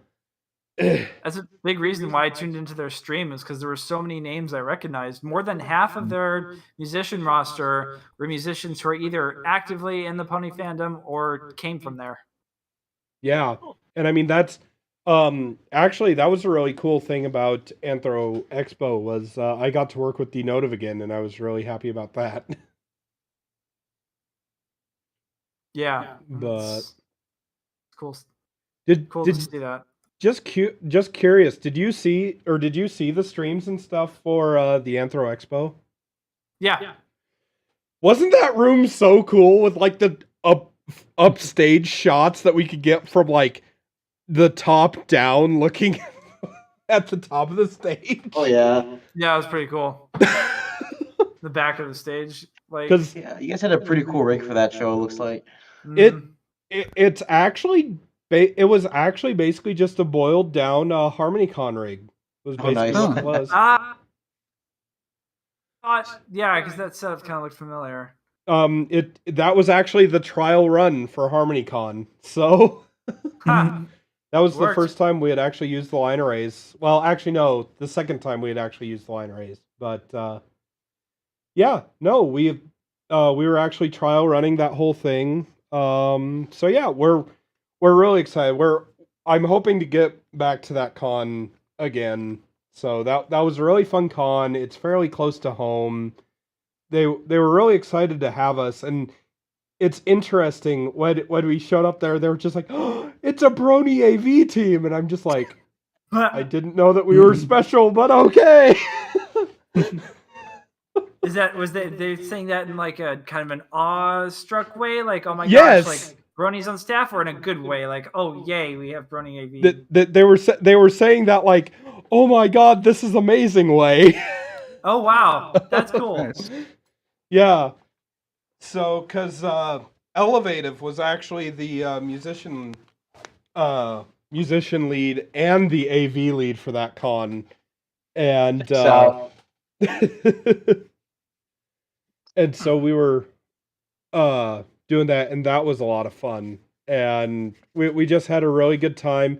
It was a very interesting venue, because so where we were, it was so the room we were in, if you think of the normal like con rooms, like what HarmonyCon and Winnie are in, I think they have like, I want to say like 12-foot ceilings, 10 to 12-foot ceilings, maybe 14. This one's double that, because they had a whole nother story up there with a mezzanine level you could walk around and look down into the main hall. oh snap! That's cool. And that's how we were able to get those camera shots, is we had those cameras positioned up on the mezzanine and looking down in. Oh, cool. But the big issue with that particular venue is right behind front of house, there were these doors that led straight into the restaurant of the hotel that had a noise level limit. Oh snap! Yeah, that's So we could, like, the level that I was pushing at Winnie, you couldn't even come close to, because it would have been way too overpowering for the restaurant. Mm, oh jeez. But luckily all the people in the restaurant were like really chill, and they were just like for next year they were asking us just like, hey, could you like give us a little speaker, or like send us a feed or something over here so we can like hear the highs too, because all that we can hear is the bass. so awesome. Because they kept coming over and like watching the performance and stuff, and oh, it was so much fun. I can't wait to do that show again, and I really hope that I had a great time at Winnie. Working with everybody was really great. As I said, the only issues that I actually had with the con, I mean, were mostly stuff with like the fact that it was planned within 2 months due to the fact of outside issues. And I mean, that's all stuff that it was just like, it happened. It was dealt with in what I feel is probably about the best way that could have been dealt with. And the people who were in leadership positions, even the ones who were new to their roles, did very good jobs in my opinion. Appreciate it. Sure. So yeah, no, it was good. We had, and it was actually one thing that I liked, and this is kind of me talking in the same way that I normally talk during our post-mortem AV meetings. Because after every con, we haven't had ours yet for this con yet, but Right. for every con, the AV team has what's called a post-mortem. We have a meeting afterwards to discuss how things went, what could be improved, see like what issues people had, what can we fix, and uh everything. And it's one of those where this is one of those things that I'm probably going to bring up there too. This con, for all of the people that were new to staffing and new to whatever position they were in, I will say this. It seemed like everyone had enough fires that needed to be dealt with that it gave them very good training, but they weren't unreasonable to the point where they couldn't handle it. Right, yeah, for Nice. sure. It is what it looked like to me. Like, especially, I mean, Melody, you were in one of those positions. Yeah. Really? I was thinking with soundcheck ending early and stuff. I was like, wow, that was like not a bad fire to have. Oh shoot, soundcheck ended early. Well, it wasn't. It wasn't this. That wasn't necessarily the fire. Yeah. It was what was happening while we were in the beginning of sound check. Yeah. So yeah, it's just like you guys stepping up. I mean, because you definitely had some issues because it was like, okay, the AV team wasn't able to get stuff planned out as well as they could, so you guys had to make some concessions. You guys didn't have things planned out super great because you just didn't have as much time to, so the AV team had to go and make some concessions. Because I remember, like, right before the con, I'm just like, I am leaving today. If you need anything that I am not bringing, let me know in an hour or it will stay here. Yeah, for sure. So, and luckily I spent enough time as Forest Rain's roadie that I know basic things that's just like, we're probably going to need a music stand.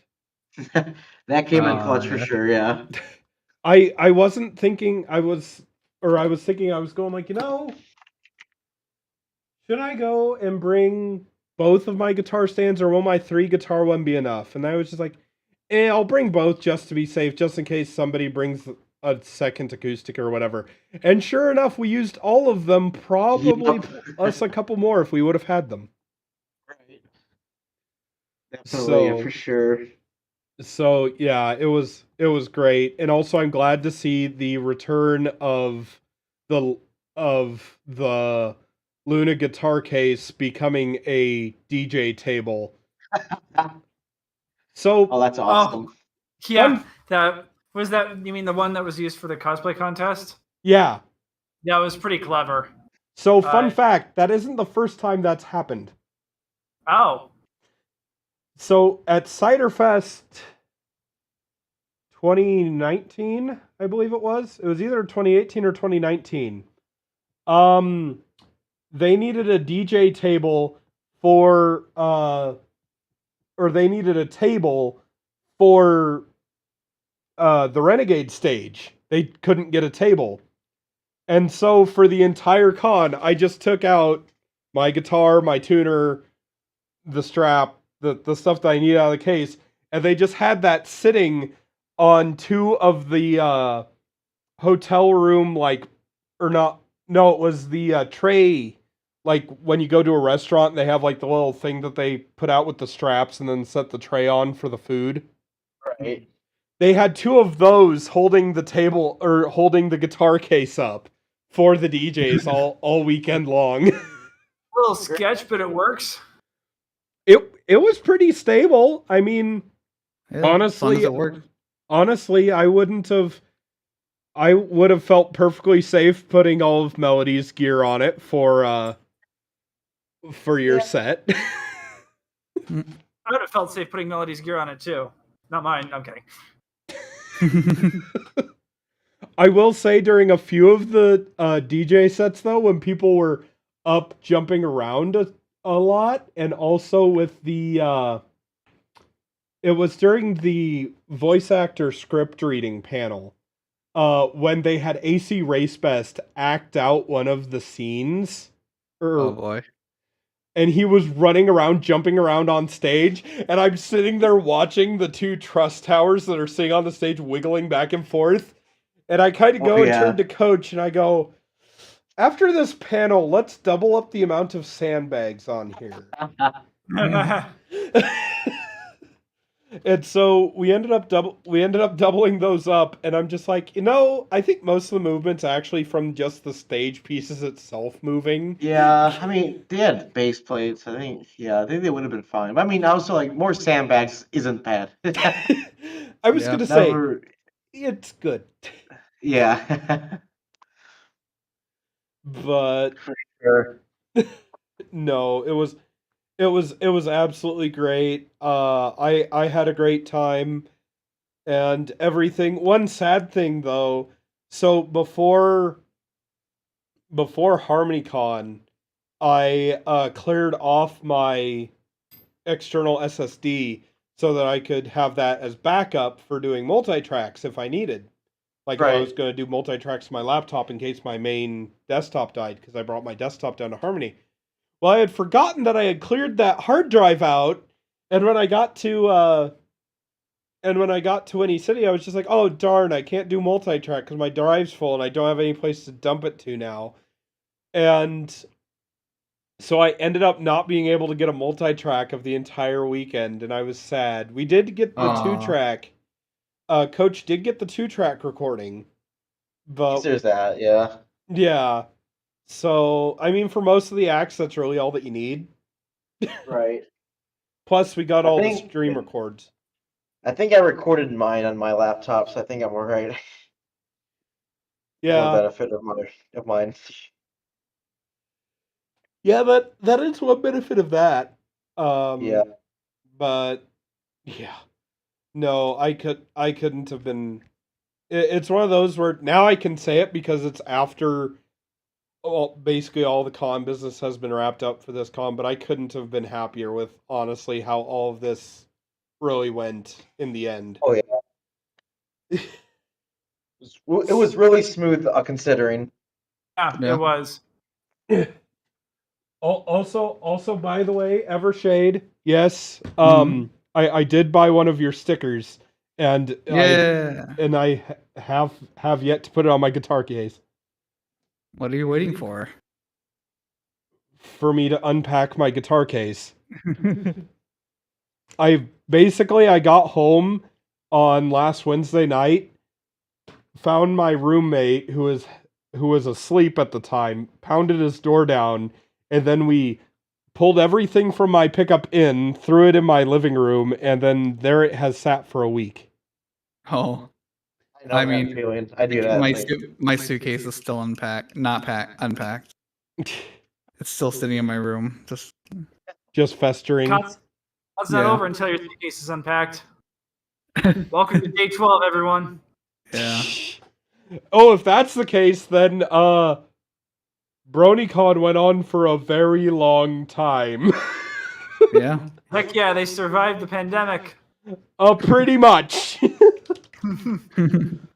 But no, it was. Oh lordy! But no, that was when I can't. So I remember we were just discussing them. I don't remember who was who, but the guy with the Budweiser cowboy hat. Thrak.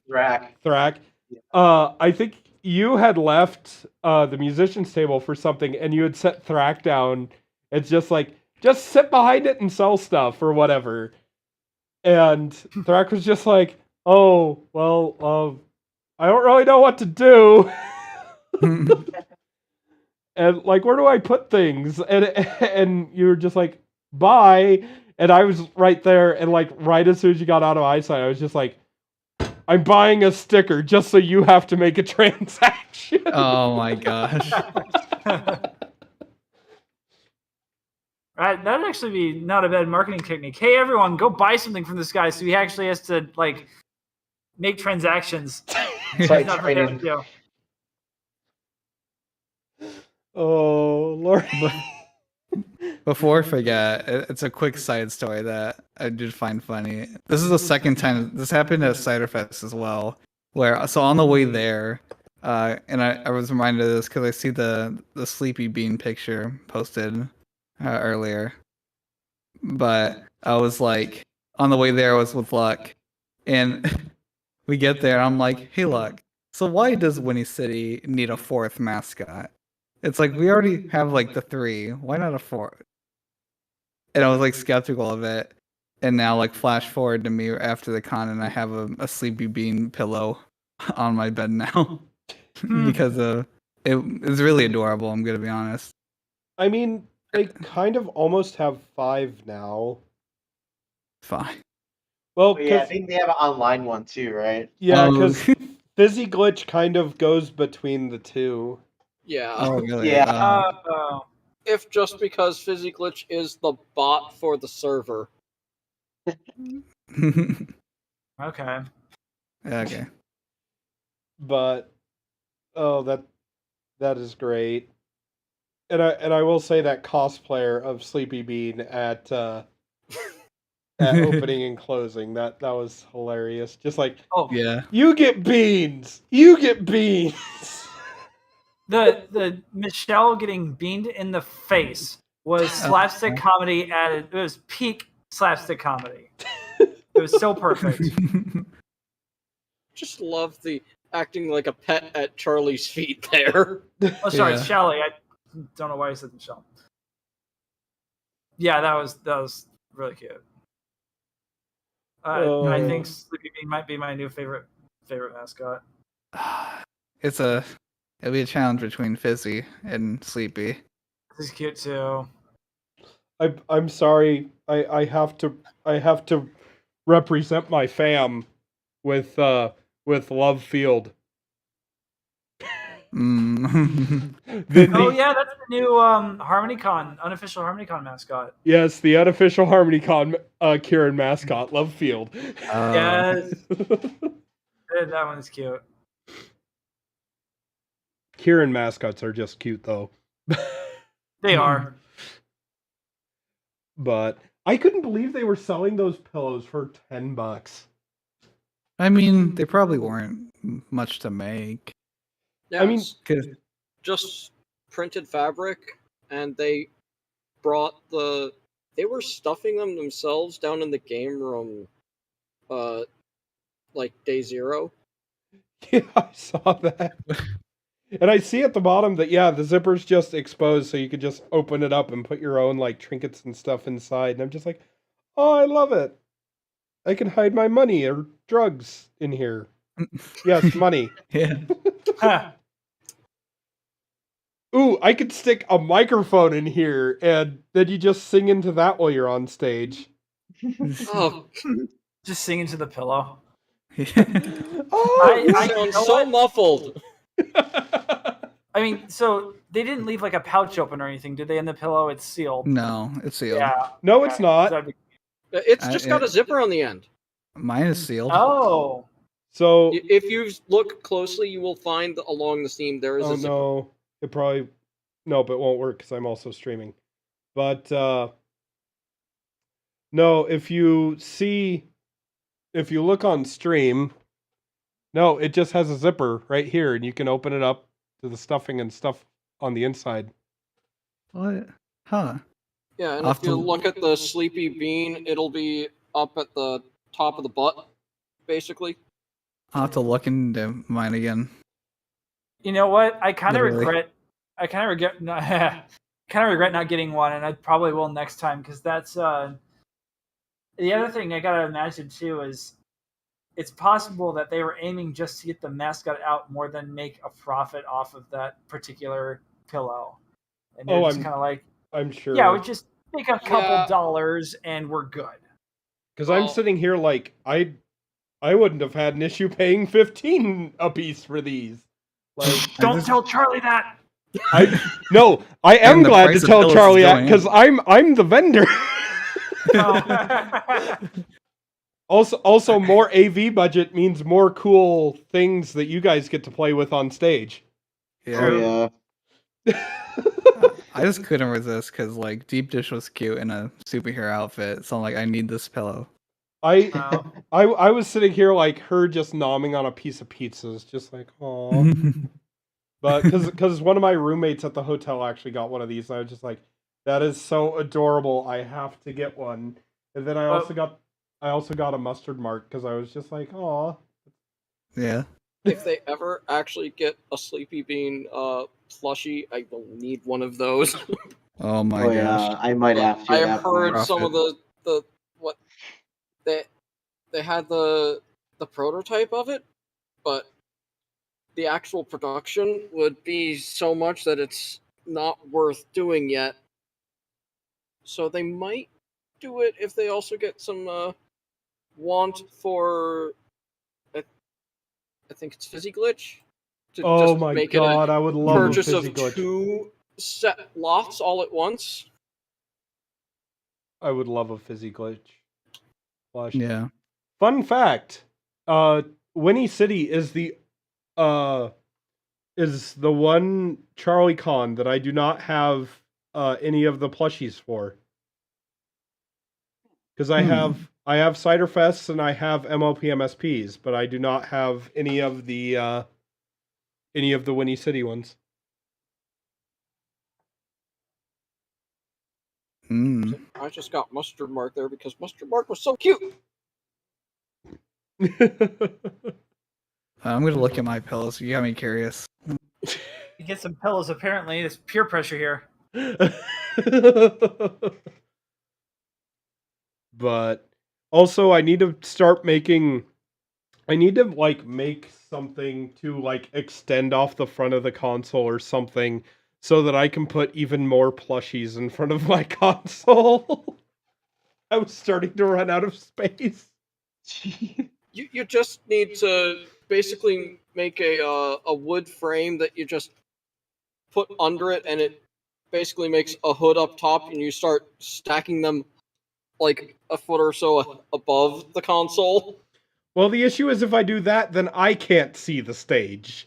They already block a lot of my vision and a lot of Well, and you just have to make it so that it's 6 foot tall, and you just have all those ponies up that high.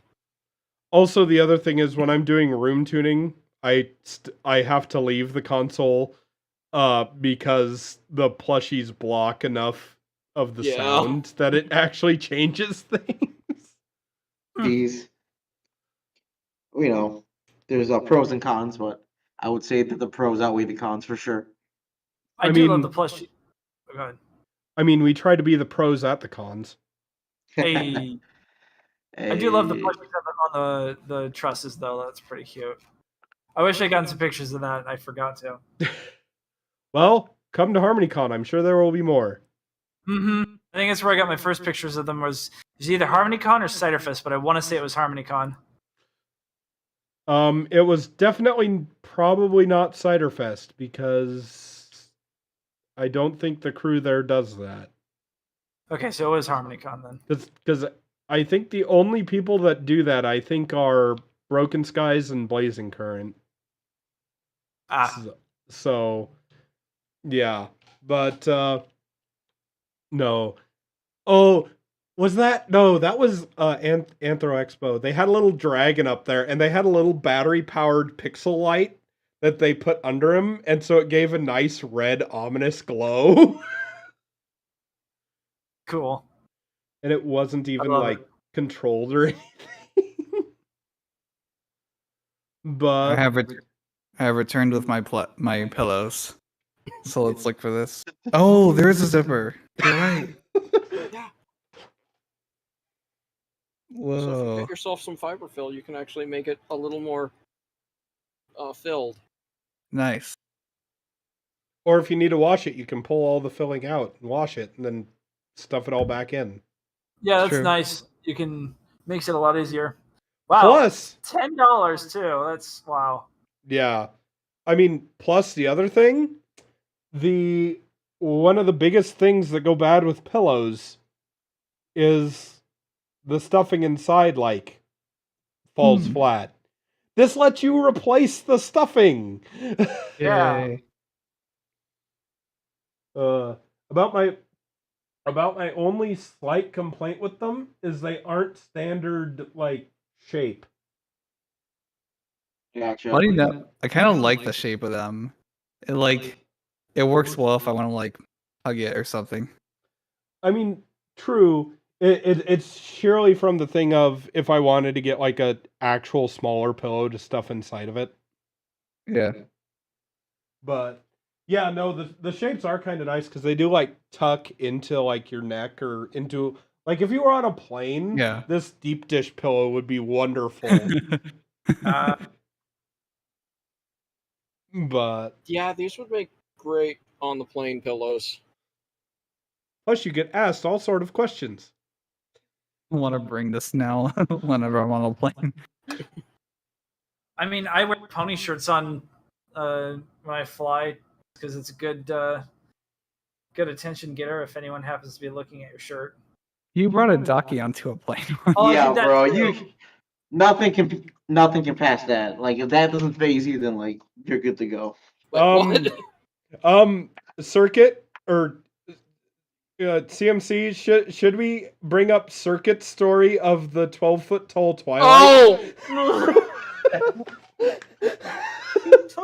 Was that BronyCon that he took the large Twyla plush and was hauling it around the entire convention center for at least one day?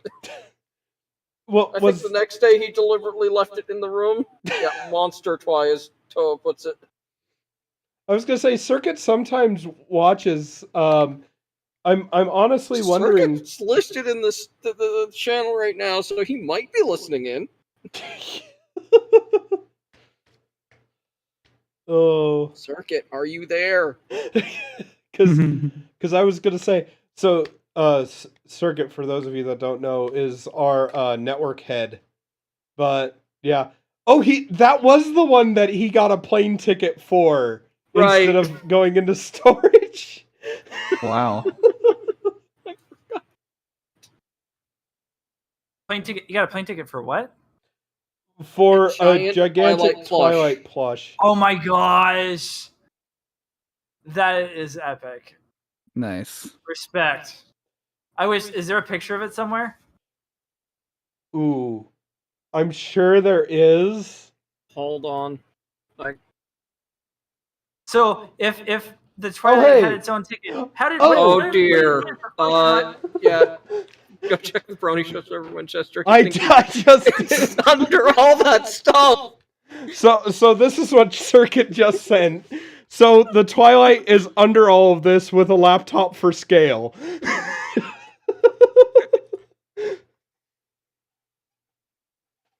Okay, that's a leg going across where the laptop is. This is okay.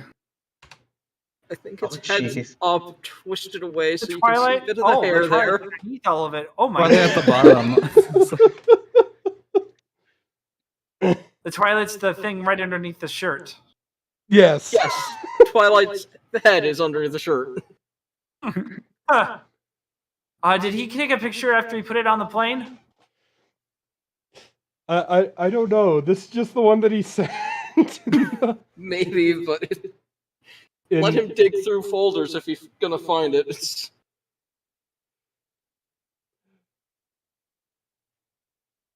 What did he put on the plane ticket? Like first name Twilight, last name Sparkle. Yeah, here's her ID. Probably just 2 tickets under the one name, and then when it arrives, they understand. Oh, yeah. I was gonna say I could probably So, if how do you get that through security? She goes to the metal detector like everyone else. It's so big. I don't think it. The metal detector, yeah, it probably fits, but well, no, the it people doesn't metal fit through detector, and baggage I don't. Things. Yeah, the people metal detector. Guess what? You don't. Hey, Circuit! If you're available, you could send me a ping, and I'll throw you in the call really quick. Oh my god! Because I'm sure everyone here would absolutely love to hear that story once again. Oh dear, you did put a docky in a seat. Oh yeah, I was like, they reseated me, and I was like, the seat here is empty. I have a docky folded up in my carry-on. It took up my entire carry-on suitcase, and then I had it wasn't stuffed. I had the thing, the actual the casing for it separate. So I took it out of my suitcase before I took off, stuffed it really quick, put it in the seat, buckled the seatbelt, and took a picture with it. And as I'm doing that, I'm thinking, I wonder if I'm the first person in the world to do this. Congrats. Circuit finally gets sent to the Finally, in this inanity of a server. He finally gets to get into my sanctuary. So welcome, Circuit. Right, I should probably mute the Twitch stream so I'm not getting weird cross echo there. No, keep it on. Always hear yourself. So I hear myself plenty already. so here's our glorious leader that I haven't actually talked to since like BronyCon. I think it might have been BronyCon. Yeah, just stars haven't aligned on conventions I go to and conventions you're going to. Well, it's because you need to start going to HarmonyCon is the issue. I've actually been debating on that a little bit. I heard the last one was a hoot. Hey, Evershade and Bolt, is HarmonyCon worth going to? Yeah. I can take or leave it. But no, it is pretty good. The concerts are always really awesome. My favorite part of the concerts is definitely the panel visuals. Yeah, that was really cool. The visuals are like next level compared to most other conventions. Like it rivals some of the really big ones too. That was really cool. I had a fun time. I would go again. So Circuit, we brought you on here to tell your tale of how you got this. How big exactly is this Twilight, anyways? As big as me, so I could easily say about 6 feet. Though I'm not gonna lie, I have yet to. You know what? If you want, I can officially measure it right now. I got a tape measure right here in my hand. So, you know what? Let's do this. Give me one quick second. I know that it has to be at least 4 foot tall if the feet were on the ground. But at full length, I'm going to definitely guess it's somewhere above 6 foot. 60 inches, literally at the end of my tape here. You said 60? Yep, 60 inches, nose to tail. Damn. Tail, wow. 48. So 5 feet long. Wow. It looks like it should be longer. Maybe it's just if the legs were swung back. So you got it its own like airplane seat. Do you have any pictures of it in the seat? No, in fact, that's why I said you don't get it through security. By the way, it's more than 60 inches from tip of horn to foot. My tape measure only goes 60 inches, so 60 plus on both ends, really, if you want to call it that. So it's probably close to 6 feet on both the ways. Not quite there. So yeah, regaling the story. Here we go. BronyCon 2013, I believe. This is when it moved away from New Jersey, which I slightly regret because I always wanted to try their pizza one more time, to over to Baltimore. Well, before I set up there, I had a little extra cash. Since I was living in an apartment, my job was doing okay. Had some extra funds going on, so I start looking around for plushies. Lo and behold, I meet Cheyenne, who at the time she was still making plushies, and she was even still making Twilight plushies before she quote unquote married hers. And yeah, that kind of got interesting there, but. So anyway, I said, I would like the largest Twilight plushie you can make because I'm a complete maniac. She's like, okay, we'll do this. We can either ship it out to you or you can pick it up at BronyCon. And in my infinite wisdom, I'm like, let's do this. I'll pick it up at BronyCon. I can show it to everybody at BronyCon. and then move happily away, move it with me home. I can have just that big story of getting the giant plushie, parading it around, putting it on an airplane, taking it with me, having people just balking at it, just like, was this guy thinking? But here's a giant plush. And when I'm saying the giant plush, for some weird reason, even though she told me 6 feet, I'm thinking like the size of one of those giant teddy bears that you get you quote unquote get at a carnival that you see on the movies. Oh, most of those are 4-foot things. Yeah, I'm not a smart man. I was not a smart man back then. I'm still not, but at least now I know it. But so yeah, I get a plane ticket for myself, and I get a plane ticket on the way back just for the plushie. Yes, I just bought it under my name, I believe, and it was simple enough. I guess they didn't get as crazy as they do nowadays. I think you pretty much have to put a name on it now, but I could be wrong. Yeah, things were more lax then. Just a little bit. Anyway, yeah, I fly my happy ass down there, and we get over to Maryland. And on Thursday, before all of the craziness for the convention happens, I'm messaging back and forth, trying to meet up with Cheyenne, who is in another hotel that is further away from the rest of the hotels that are in the area. So it wasn't at the Days Inn that I usually frequented when we were there. It wasn't at the Hilton that's connected. It wasn't any of them. No, I can't. I think it was like Raditz or Radisson. I think it started with an R, and it was at least a few blocks away. But first time in Baltimore too, so I have no idea where I'm going. But I find out that she's there. I got to go pick it up. So I'm still with D, blanked, everybody else who was able to show up for this BronyCon, first one in Baltimore. And I'm just like, hey, I got a giant plushie I got to pick up. So I will see you guys in a little bit later. I'm going to go pick this thing up. And I get out there using a Google Maps on a really archaic phone. And I managed to find my way eventually to that hotel.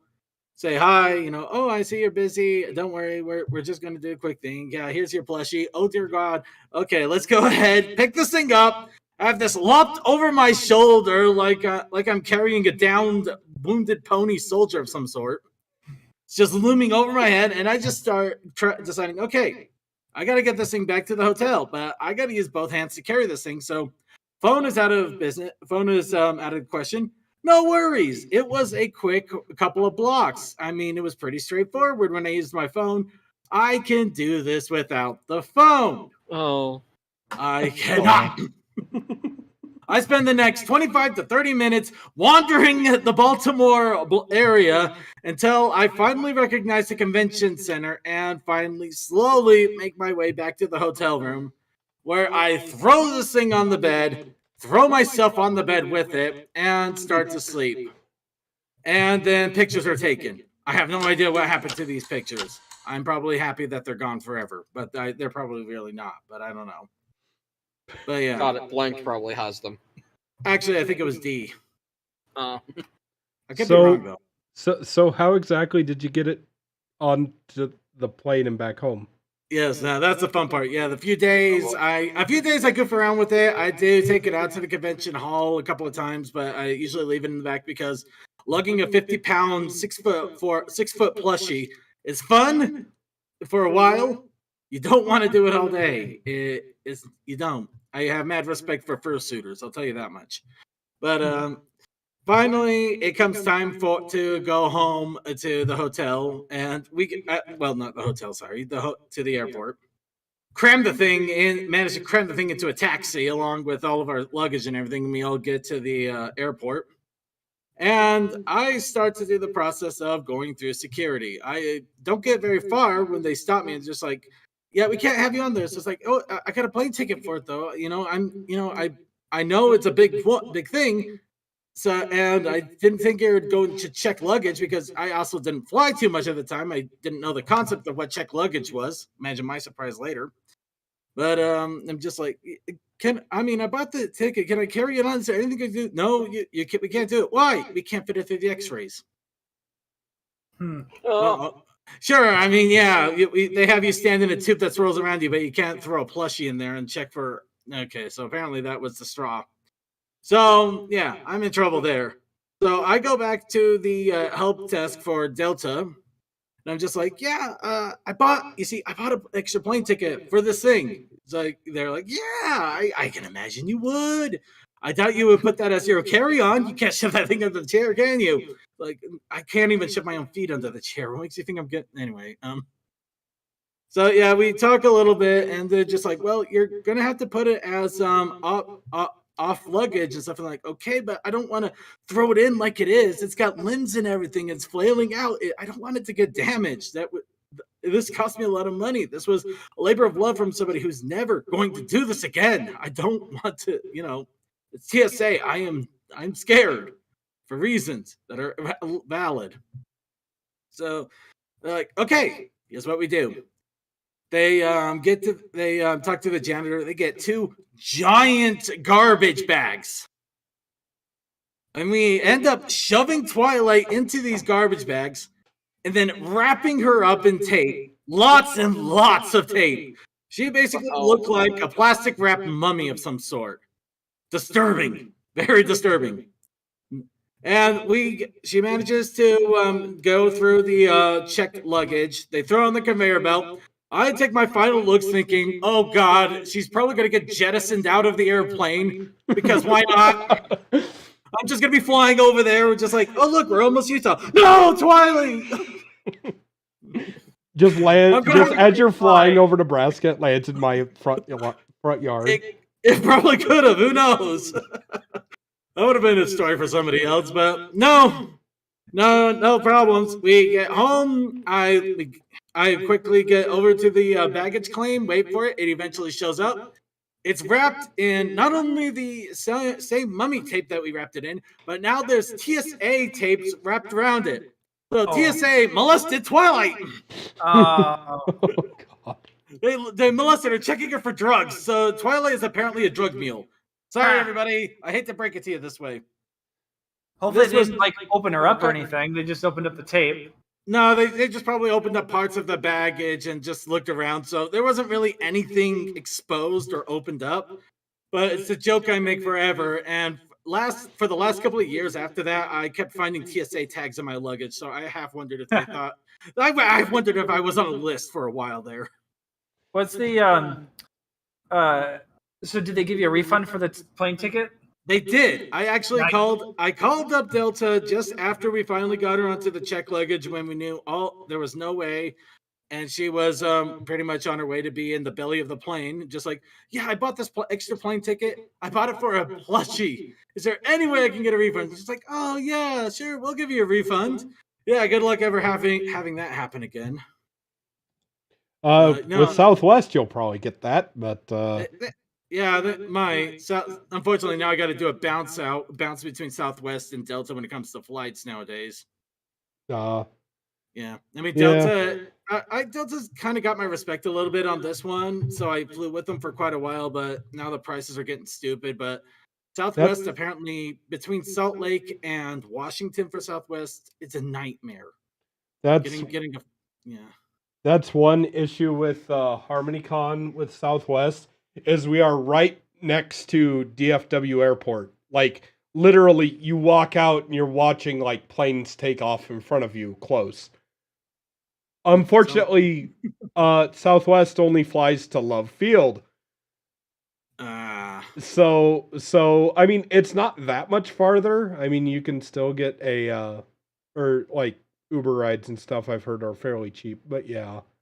I mean, I don't know because I'm the one who always drives all of the AV gear down. But so yeah. No, but anyways, with that wonderful riveting tale, yeah, so I should probably start wrapping up here. Just wanted to kind of say my trip back was fairly uneventful. We drove back. I got to introduce Broken Skies to the Iowa 80 truck stop, the world's largest truck stop. And nice. And he lost his phone there, and he managed to get it back because he was wearing a shirt of his OC, and he happened to have a sticker with his OC on the back of the phone, and somebody matched up the two stickers and went, "Oh wait, is this your phone?" Nice. That's lucky. So, yeah, got to Kansas City, got to play around with Midnight Lightning, the audio or AV lead for HarmonyCon, their new Jeep that they just got. Got to play around with that a little bit and have some Hawaiian bros. And yeah, then drove back, stayed overnight in Omaha, and then ended up building a new computer for Double R and drove on back. Well, CMC and everybody here was playing Satisfactory. We had So- fun. We got to nuclear. So yeah. So I didn't know. Does anybody else have any closing thoughts that they wanted to say about the convention or anything of the weekend really quick? Yeah. That was my first Winnie City. Winnie City marked the last active North American convention I've not been to, aside from Sequestria Fest, which I'm probably never going to make it to. But well, at least in their current location, I won't. And it is now my new HomeCon, and I had an awesome time. At least HomeCon for PonyCons, and yeah, it was great. I broke a record for the most times I've ever DJ'd in a weekend, and I had a lot of fun doing it. And so I was glad that I was able to do all of that. And thank you guys on AV for doing such an awesome job. I'd never heard the sound doing anything wonky, like clipping or anything, so it sounded good the whole time. And I overall had a really, really fun time between the concert, the after parties, the hanging out with friends. It was just overall really fun time, and being able to be in Ponytown at the same time as being on stage. I always love doing that. So yeah, and then also thank you for having me on here. This has been fun to recap everything. Yeah, you're welcome. So yeah, I just somebody mentioned it to me. I was just like, hey, this sounds like a neat idea. We haven't done something like that before. So yeah. Crackle's cousin was the one who was Sleepy Bean, and they did a great job with their with the mascots and the cosplay contest and the gala. Yes. Had fun working with them. Yes. So that's good. Yeah, they did pretty good. So yeah. But other than that, I know Evershade stepped away for a minute, but I don't know if he's back yet.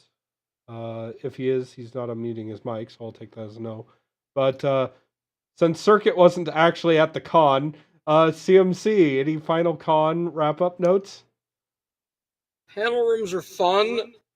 I just hope that the equipment to set them up is proper next time. Because, yeah, that was a fun.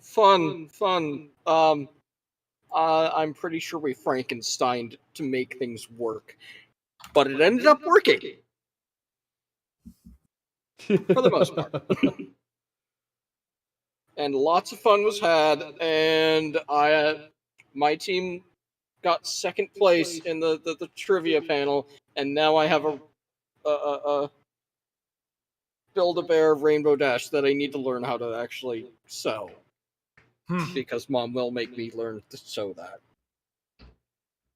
Perfect. Mom will, you said? My mom is bridal seamstress. Oh, yeah. She will make me learn to sew. Yup. No, it makes sense. I thought I heard Cromwell for a moment, and I'm going like, since when did we get into U.S. military? No, but she also does prom stuff. I see. So it's kind of like my aunt that also used to own a prom and bridal shop. Well, Mom only does the alterations. She doesn't sell dresses. So, well, yes. Lots of fun. Yeah. Yes. No. Drag me to more cons, and I can make sure your panel rooms don't have any issues. Hey, then Circuit. You won't have to care about them. Hey, Circuit. I can get CMC a badge for HarmonyCon. Go for it, man. Do you think we should? I think we should work something out to get him down there as far as helping out with flight and some sort of a room situation.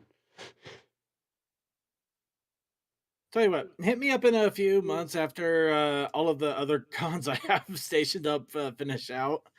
I'll see what I can do to help out. Mostly because I might have a roommate moving out here in a couple months, and then finance is gonna get more fun for me. Yeah, that is a fun thing. But yeah, well, hopefully my finances will be a little bit more stable out by then as well. But it's too bad that CMC is so far away from all of us that I can't just like throw him into the trailer in a body bag and just say, Michigan is out of the way of everything. We could always shove him in a garbage bag and put him on a checked flight. well, the issue is he would have to be the one throwing himself in the garbage bag. Because Michigan is out of the way of everything. Good point. So, I don't know any other bronies in the Michigan area that I could just tag off with. see, I know one, but I don't know if he'd be willing to because normally his car is packed full of stuff because that's a Daybat who runs ops for HarmonyCon. But yeah, Depends because the vehicle I'm using right now is more of a SUV style, so it might have more space than a general car. Also, it also depends what side of the state he's on. Also, Circuit, if we happen to get like at least the three of us down to HarmonyCon, we should definitely do some sort of a panel. I'll have to bring my finest whatever meat I have going at the time. Ooh, you make mead, you say? Yes, you will, so that I get some. Yes. In fact, recent meads I have a hard apple cider, a coffee mead, and two that I'm trying to workshop into a berry tube themed mead because I want to give them something nice. Is berry tube even a thing anymore? Oh yeah, no, they're still going, and they even still have room parties. A lot of the different cons. Huh. Cool. All I know is if you can get me to a con, the Venison Jerky can definitely run a stream for what we're doing. Mostly what I think I would need is to be able to take audio off of the audio board in the room and a camera that can be used as a webcam. CMC. I can make Viking blood. I can make the Viking blood mead. CMC. You forget. You have connections with AV staff here. We'll just have it in the damn main hall and stream it over the main thing, and I'll just give them logging credentials for our site. But I think in panel rooms, where I was actually surprised the one person who streamed to Twitch actually got a good connection through. I mean, though they were using their own hotspot, so that's part of it. Do it. So, Nice. alrighty. Well, still not seeing any signs of life from Evershade, and Melody Brony had to duck out early. Yeah. You So want to ping them? yeah, I might do that just really quick. Shall we But- go through final shoutouts then? Yeah, so we'll start working through final shoutouts. It sounds like Bolt already kind of got those out, so we'll do shoutouts for Circuit. Anyway, go to TruckCon.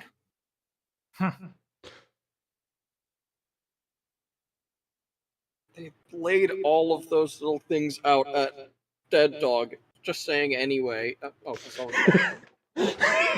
He gets kicked for that one. For the come to TruckCon thing? Yes. Oh wow.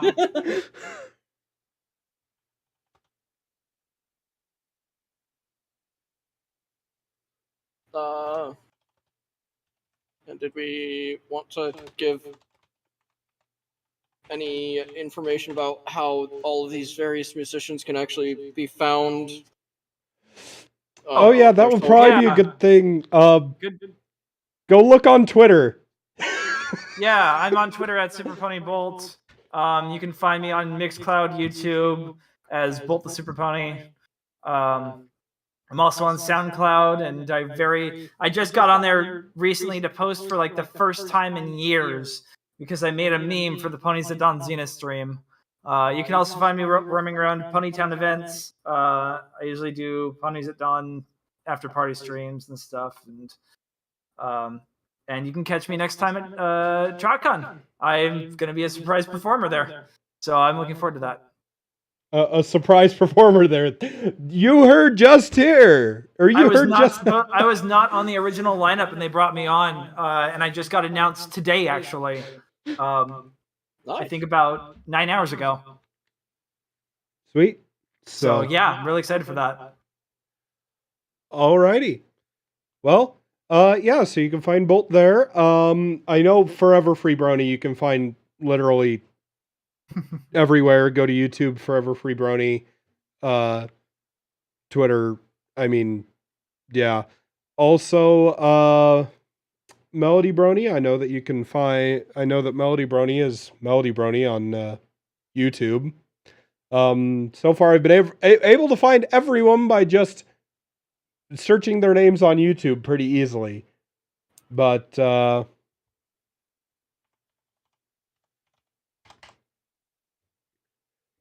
hey, look. Be right when he's left.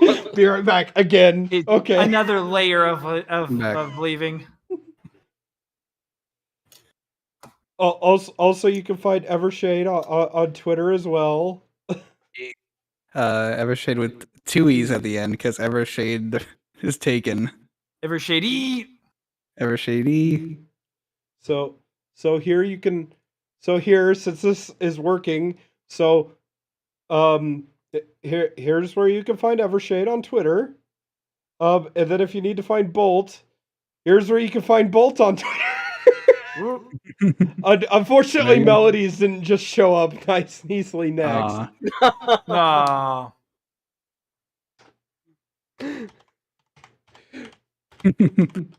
Probably because I already follow Melody Brony. Thanks for the follow.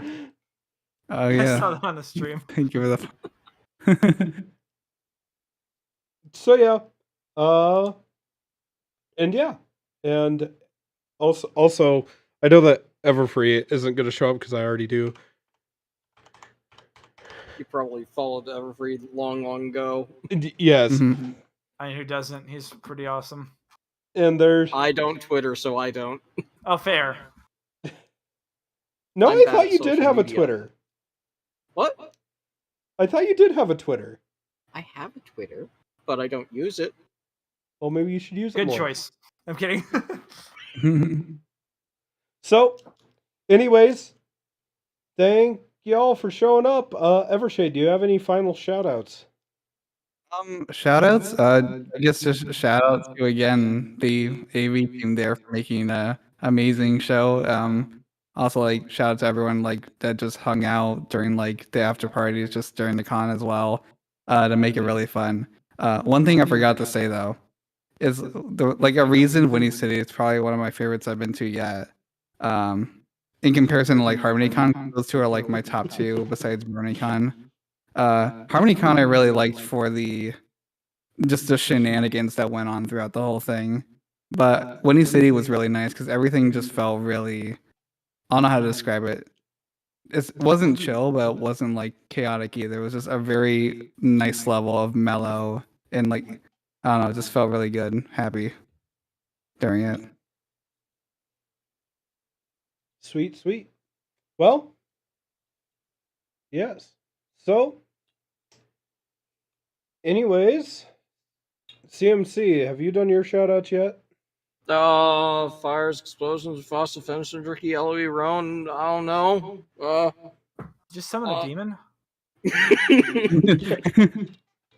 Don't worry.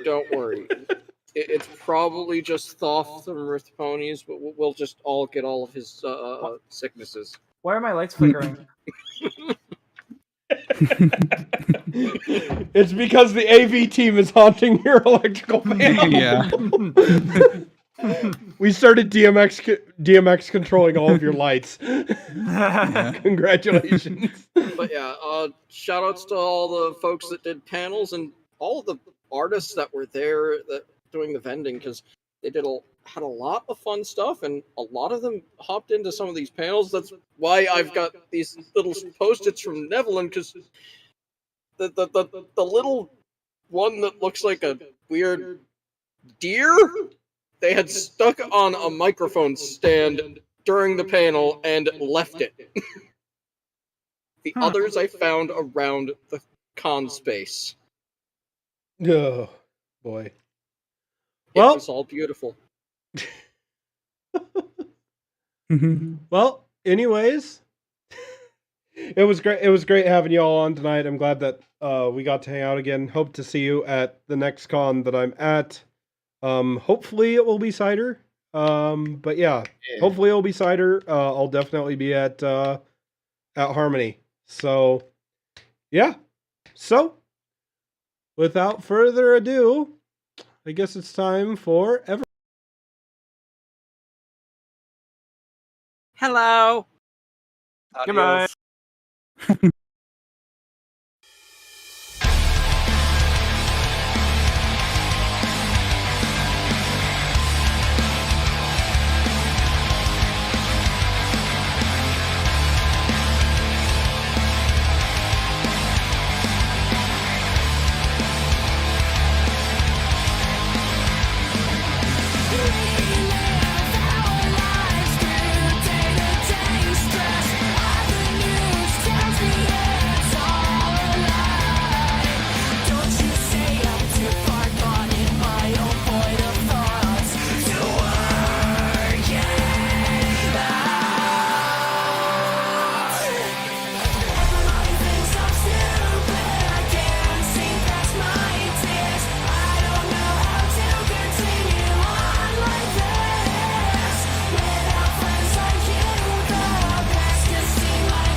Thank you all for showing up. It's been fun. This is Winchester 572 going 10-7. I'm out. Bye-bye.